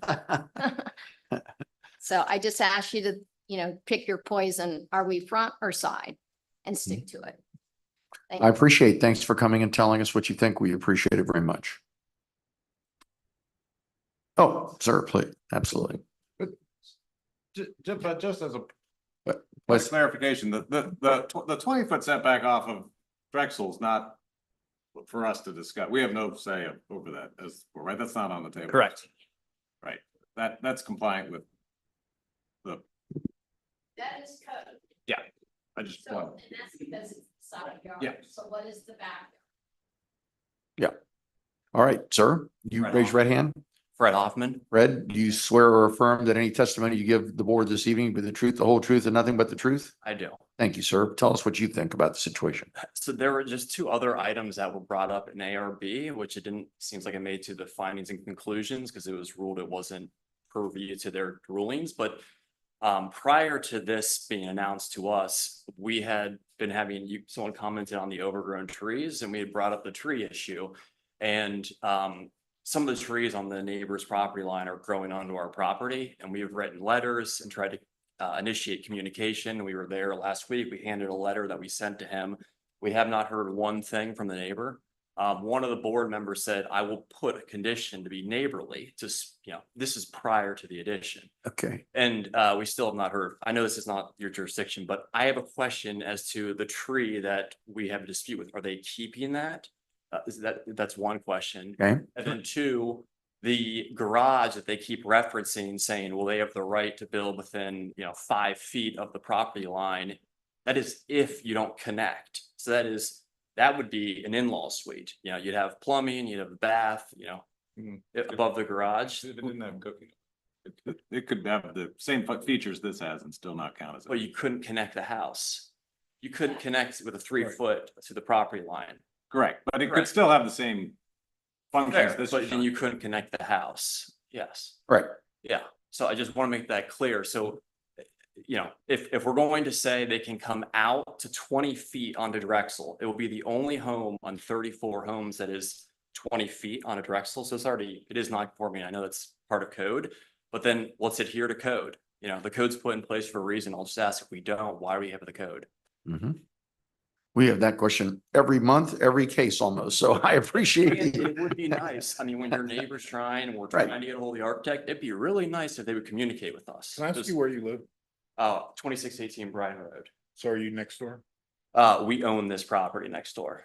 Okay. Yeah, thank you. So is this, This is somebody live here? correct. There's 2 units. There are 2-unit duplex you- but- flats. You don't live here, I'm partial owner. My parents, our family trust owns but it. you don't live here. I do not live Okay. there. We live in Bexley and own it.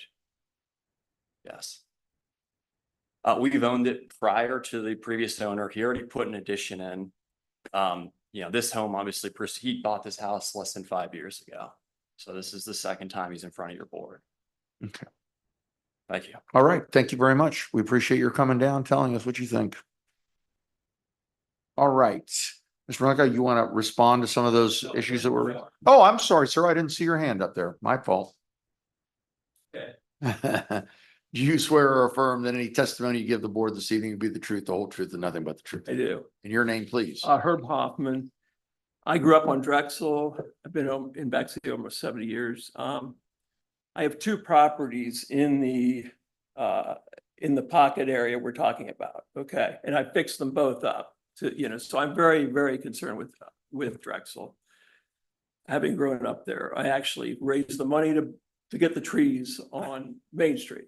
Really? Yeah. Okay. Back in 69. But anyway, my point being, the reason I'm here is that garage. We talk about aesthetics, right? I mean, this is a major thoroughfare. It was big for the islands. It was, we've taken a lot of time to fix up that area. And my point is that I think the house alone is close to Drexel, the side yard. And I know the law, but when I found out that the garage is now coming out even further, I think the aesthetics of is just not going to conform with all of Drexel. When you come down Drexel, you're going to be able to see it, 20 feet in front of our house. Mm-hmm. I went over to 3 corner lots before this meeting, Brentwood and Roosevelt. Mm-hmm. That aligns with the house. Sherwood and Cassidy, that aligns with the house. Mm-hmm. Boston and Drexel, which is my old neighborhood, that aligns perfectly with the house, the old Fernald house. Mm-hmm. So I guess my point is I mean, what does aesthetics play into this? I mean, Drexel is a main thoroughfare, so you're playing with a corner lot that's very visual. I think we ought to take that into consideration, even though, I do know the law. So I just want to make my point. Thanks very much. We appreciate your comments. The reason you brought those 3 homes up is because they're all new builds.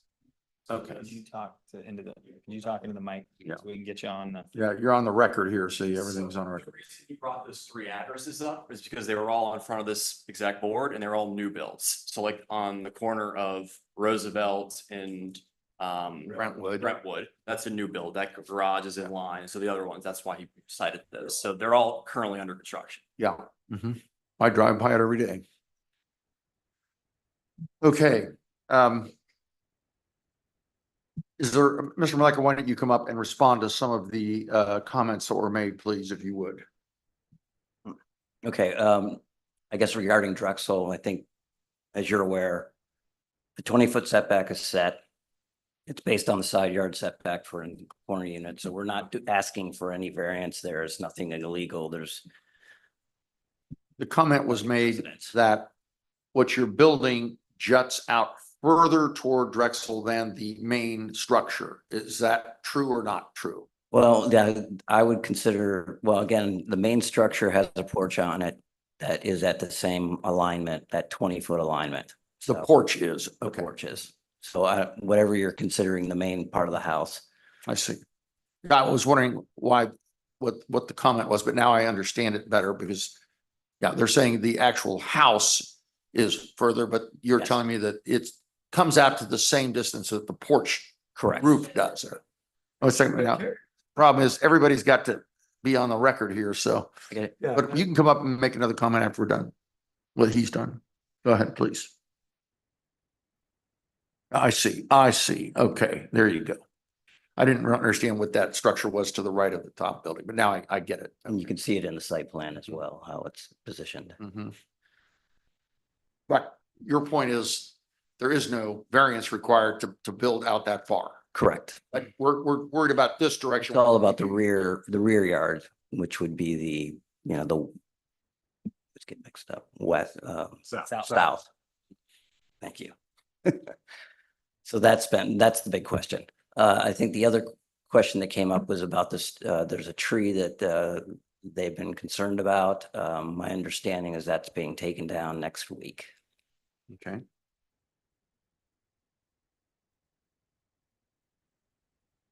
Chairman Beal, if I may, Yes. just to add a couple things in, just a quick math. The structure will stick 1 foot, 1 1/4 inches out from the porch. Mhm. So if you know, to the east, it'll be Mhm. 1 foot, and from the house, it'll be 7 feet, 10.25 inches from the edge of the house. Mhm. So Okay. just wanted to give some insight. Thank you. What are the dimensions of the porch? How far off the main structure does the porch extend? Give me 1 second. 6'9". You're gaining 20 feet. What's the feasibility of moving the garage structure back 6 feet towards the back line? Away from Drexel? Away from Drexel. The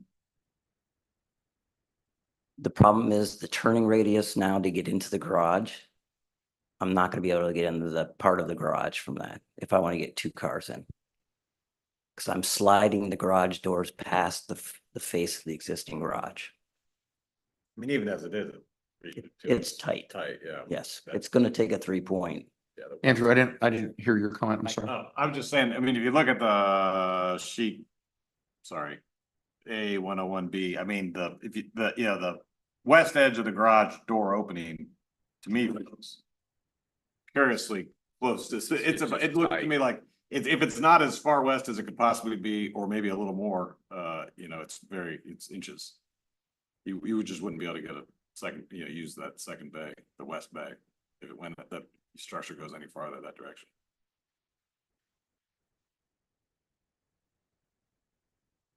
Okay. Any other comments that you'd like to make in response, or let me ask, and Ms. Hoffman, if you want to come up and make another comment, you're certainly free to do so here.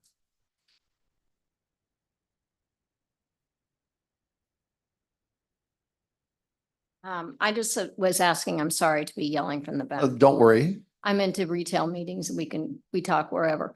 But I think Matt answered it. It is 1 foot, Okay. 6 inches beyond the porch, which is not really a porch. It's kind of like I don't know what it is. I don't know how it's used, but at any rate, I wondered the same question. Could it not be set back more?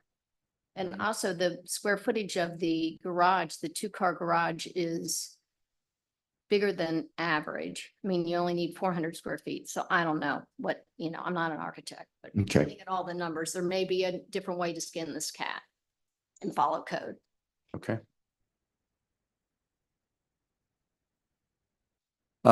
Members of the board, you have questions or comments, please. Well, my comment on this is aesthetics alone. This is the internal struggle I'm going with. I just want to get on the record. Aesthetics alone do not permit us to deny something that is legally permissible, but I just also wanted to put on the record that I absolutely hear the Hoffman's concerns on this. So, thank you. Okay. In that case, does everyone feel like they're positioned to vote? Okay. So can we have findings of fact, conclusions of law, Mr. Klingler? So you're gonna have to help me through this because this is my Sure. first one with a certificate of appropriateness from the architecture board. So Okay. see how this goes. Let's Oh, see. You wanna Yeah, start I with- mean, I don't think the issue is the appropriateness of the design. I think the issue here is the encroachment into the setback. Is everybody okay with doing the certificate of, at the same time? I mean, I think we should do them separate. Yeah. Pardon me? I think we should do them separate. Do you? Okay. Yeah, because whether we Yeah, like. I think you might be right. Yeah.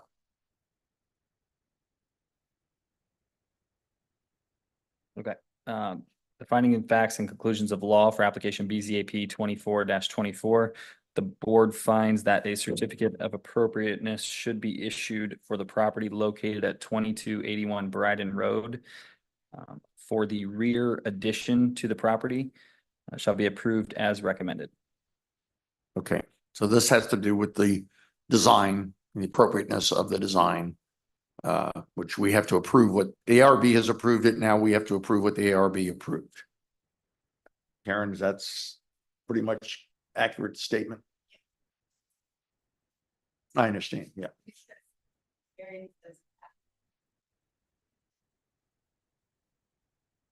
there's some logic to that as So they well. can't issue a certificate of appropriateness if there's a variance involved. They can only make a recommendation. They only made a recommendation, but to Yeah. me, it doesn't really make sense to Yeah, yeah. do the certificate of appropriate first. In other words, let's vote on the variance first. If they get the variance, then we have to vote on the certificate of appropriateness. Sounds good. I think that's the proper order of operation. So my fault there, Matt. That's okay. I'm learning I'm learning. Well, apparently I still am too, so don't worry. The findings and facts inclusions of law for application BZAP 24-24 for the property located at 2281 Bryden Road. Based on the testimony presented, the board finds it appropriateness to grant, the board finds it appropriate to grant the variance from Bexley Code Section 1252.09 to allow a 15-foot, 8.25-inch encroachment into the 40-foot rear yard setback. Okay. Do I hear a motion to approve the findings of fact conclusions of law with regard to the variance? So moved, Marsh. Thank you, Mr. Marsh. Second, please. Second, Rosenthal. Thank you, Mr. Rosenthal. Matt, you can call the roll. Take your time. Got it. Thanks. Mr. Turner,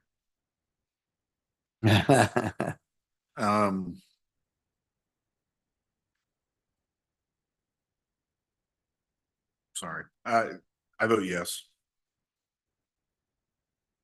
Ms. Ledestack, I vote yes. Mr. Schick,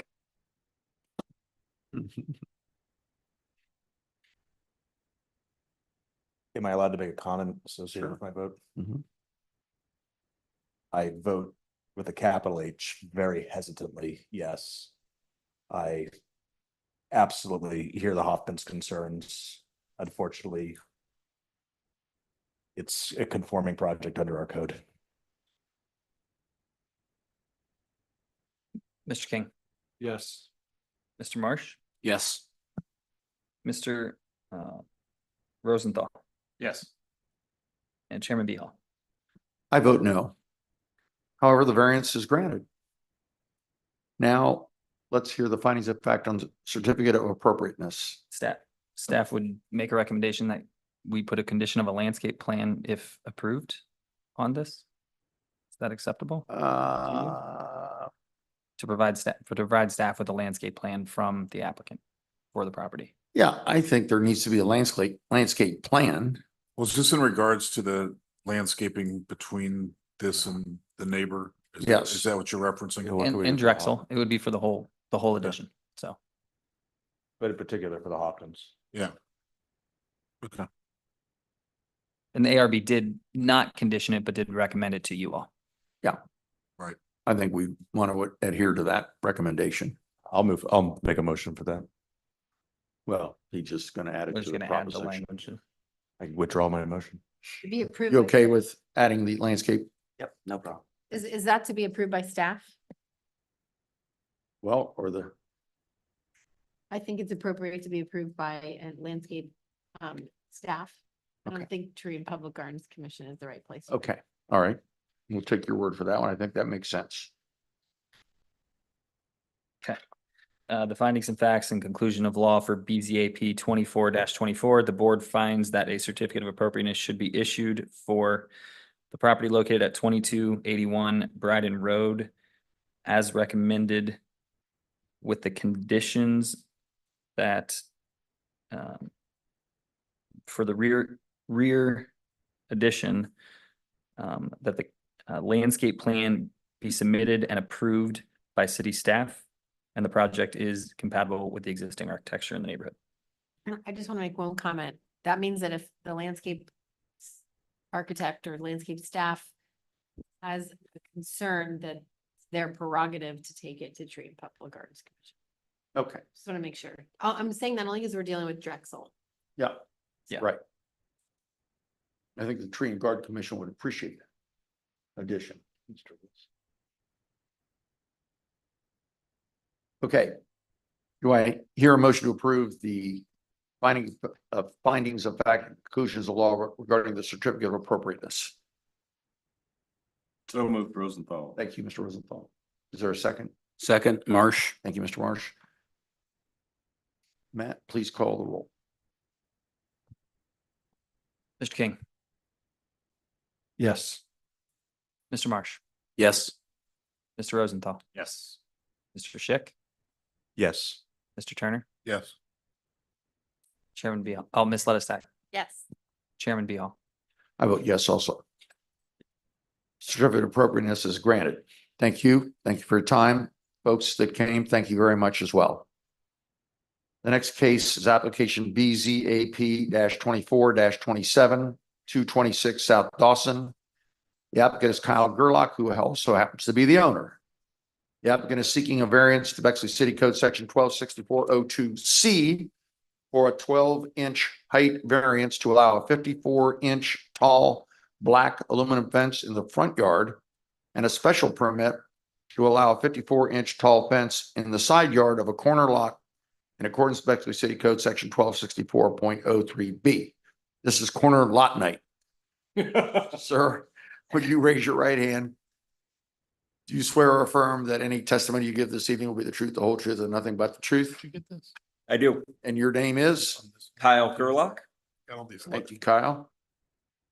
All right. Mr. Klingler, give us the staff report if you'd be so kind. Thank you. Thank you, Chairman. This one is much like the 1060, well, a little like the 1065 South Roosevelt we just had earlier in the night, where there's a variance for one part of the property and a special permit for the other part of the property because of the varying heights. This is in the R6 zoning district. It's a corner lot, which the minimum dimensions are 70 by 120 for 8,400 square feet. This is slightly smaller. This corner lot is 54 by 135 for approximately 7,400 square feet. And what's the corner of what and what? This is the corner of Elm and Dawson. Okay, thank you. So the applicant, Mr. Gerlach's front door faces Dawson. In my opinion, to any person walking down the street, you would think Mr. Gerlach's front door is Dawson and his front yard is Dawson. This property is platted to Elm I with see. the other Elm addresses. Okay. So his front yard is Elm. There's a large city right of way along Dawson, which makes this home, that's what makes the front yard look like Dawson, because there's a large, it's like 20 feet up into his property that is the city right of way along Dawson. It's kind of that way all the way down Dawson if you ever walked that route. Staff has reviewed the site and plan and finds this project to be appropriate. Applicant has committed to working with city staff to come up with a landscape plan that was not submitted prior to, so it wasn't in your packet, but that is a requirement for front yard and side yard fences. The white lines on the application will be 4.5 foot tall black aluminum, so sort of like that transparent, that you see throughout Bexley. And the yellow line neighboring adjacent to the property to the east will be a 6 foot tall wood fence. There you go, right there. And that is all that I have, sir. Okay. So Mr. Gerlach, tell me what you're wanting to do and why.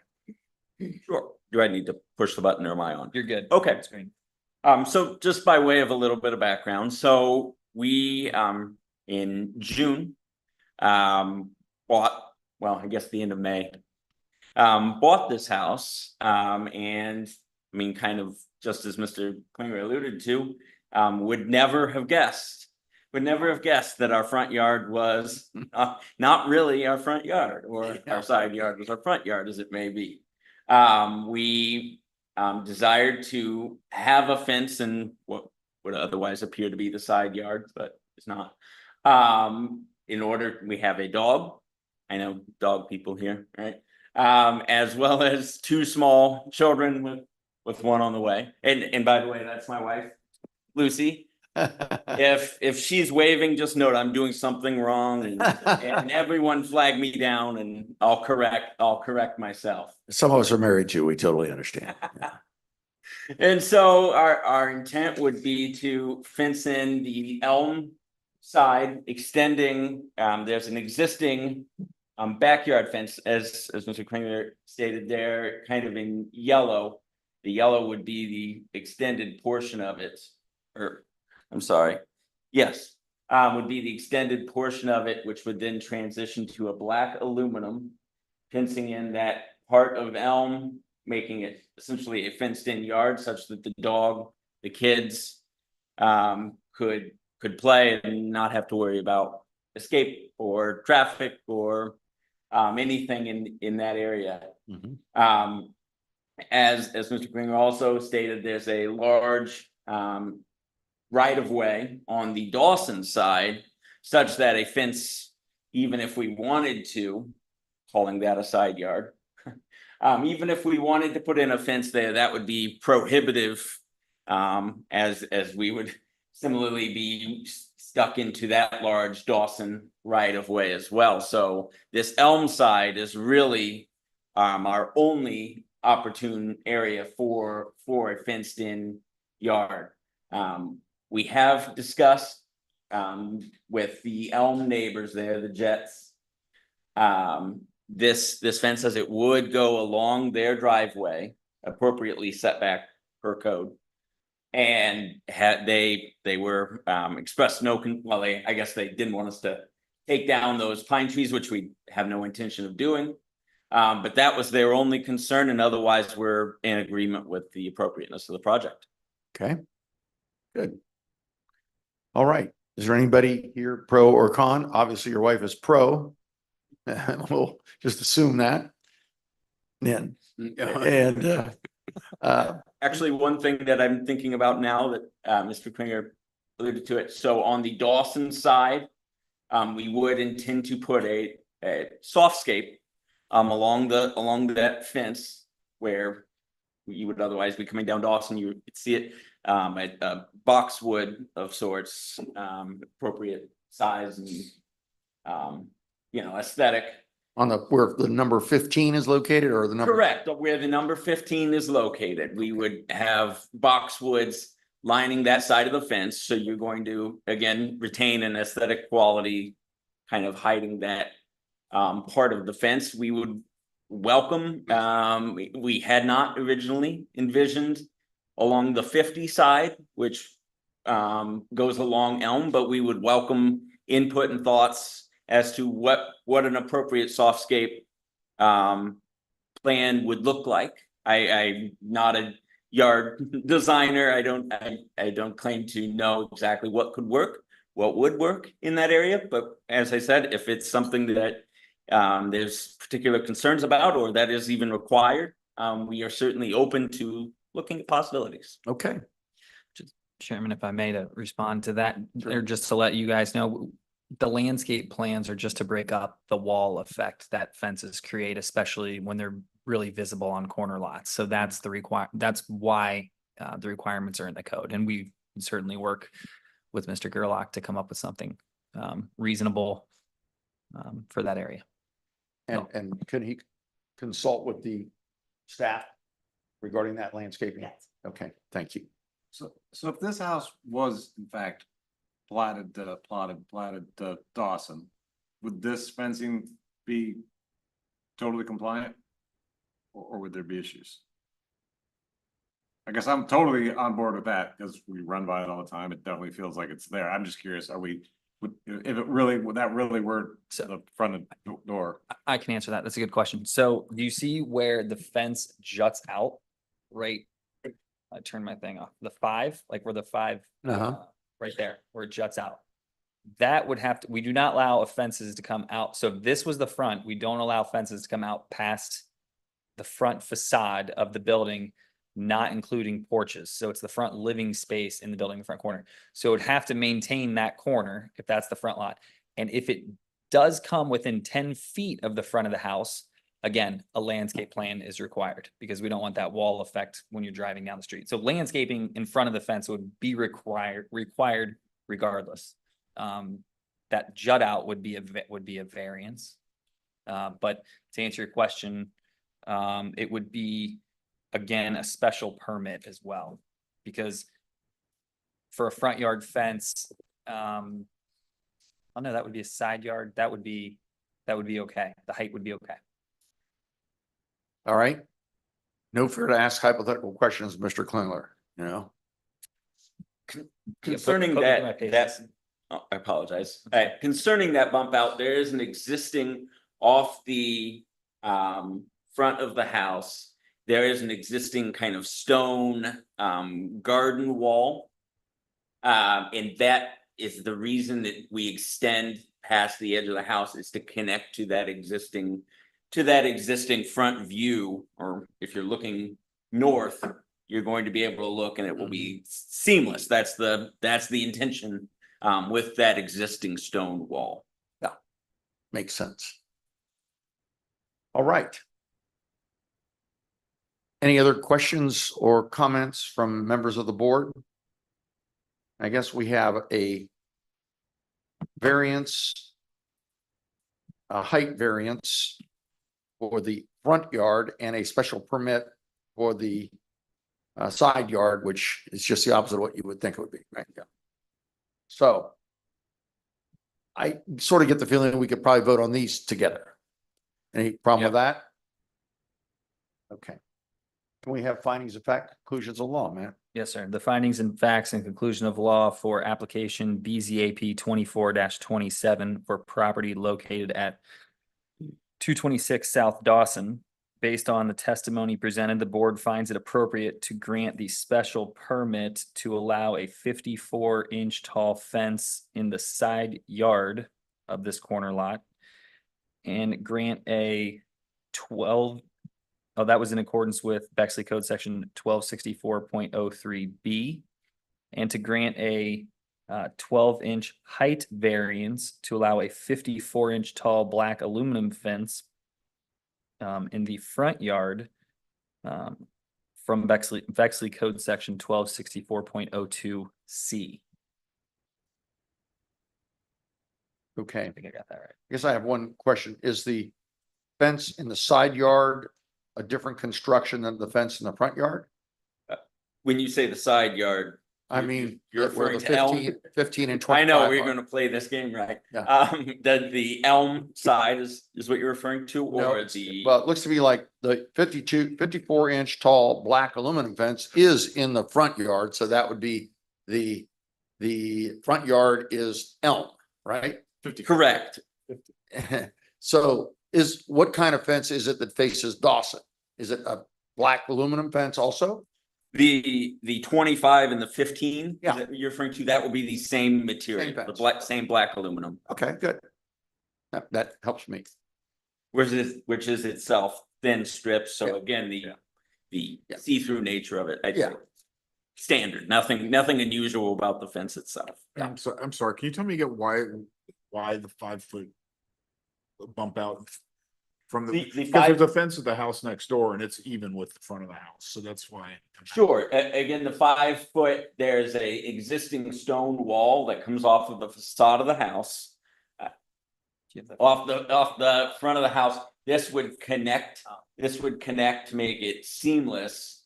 You're not gonna be able to see with the tree there, but it would make it a seamless connection as opposed to you're actually going to, if you made it consistent with the facade of the house, maybe we are gonna be able to see. Anyways, it's going to connect directly to that stone garden bed such that they are in sync. That's the intent and the rationale for the extension beyond the facade. So you're talking that stone, the stone. Yes. garden bed. Okay. Yes. I see. So it's a bump out because it's really a bump in for a gate. Is that right? Okay. So it's going to stay Yes, in they line would all the be- way to the north with the fence and the stone wall and then Yeah, but I'm just looking, if you look at the house to the left of this on the other corner, it has fence on both sides that are just even with the front of the house, so. Yeah. Okay. All right. I forget where we are. Do we have findings of fact? conclusions of law yet? We do, Chairman. Okay. Landscape plans implied in that, we need to add that as a condition. Condition. Yeah. Yep. To add in okay. A We'll add- condition that the staff approve the landscape plan. Can we also have staff approve the aluminum fence design because there's no image of the design? We are now doing that, aren't we? We are, yes, Yes, yes, I want to make sure that's implemented before I say that. we are. But that is an initiative that Matt took on, is that I will now review all fence designs. Okay, good. And that was submitted with our, somewhere in our materials, there should be pictures of There it of is. the aluminum fence as well as the wood. It should have been in your packet. Yeah, we know. Apologize if Well, it the wasn't. package shows the wood fence, but I don't see the aluminum fence, so that's okay. We're fine. As long as it's gonna get reviewed, that's fine. Yeah. That's not what's going up in your front yard. No, that's the wood fence that's going on along the 20, where you see the 27. Oh, we're at a different The spot now. east side. Correct. Yellow. 27 up there. Yeah. That side, or actually not 27, sorry, 49 is where the wood would go. Yeah, that map best illustrates it. Got it. Yeah. And we're asking for landscape plan on west and north, yes, or we can. Correct. It's required by code. What we're really doing here is we're fencing in your side yard. Really? As far as the way the world would look at it that doesn't know anything about zoning. We were surprised to find out that Yeah. that wasn't what we were actually doing. So yes, but that is of course This is one of the real examples of where it really looks like the front of your house. There's not much question about it. Yeah. All right. So do I have a motion to approve the findings of fact conclusions of law regarding the variance request and the special permit request? So moved, Marsh. Thank you, Mr. Marsh. Second, Second, Ledestak. thank you. Had a sec. All right, Mr. Klingler, please call the roll. Mr. King, Yes. Mr. Schick, Yes. Mr. Marsh, Yes. Ms. Ledestak, Yes. Mr. Turner, Yes. Mr. Rosenthal, Yes. Chairman Beal. I vote yes. Also, your variance is granted and your special permit as well. Congratulations, good project. Good luck with the new baby. thank you so much. Good And luck the old with ones too. the dogs and your wife. Is there, I mean, because obviously what happened is architects, the stuff was platted and then some dumb architect came along, and was like, you know, what would be cool. Has there ever been like some, it would save a lot of boards, a lot of time if there was some opportunity to you could apply in some window of time to say, I would like my front yard to be based on the house. I mean, I couldn't make my side of my house the front, but to give properties like this the opportunity to change their platting. Yeah, Well, that's- we've done that before. we've done that before. That's a process that can be You have done. to go through, like. So individuals can do do it, it. but we've never, but it's never been like some mass, this is just ridiculous. There's 50 houses that are obviously. That happened No. on 81 Drexel. 81 North Drexel. Mhm. Yeah, the Huntington house, Huntington House. because it actually Yeah. faces Drexel. But, even though it's like- So from my experience now working in other communities, this is easy. Because we have a very orthogonal grid. Yeah. Some of them Thank you. are unreal, what you come up with. With shapes. Do we have any additional new business? Mr. Chair, can I make Not- a motion to adjourn? I hear a motion to adjourn. Is it second? All in favor?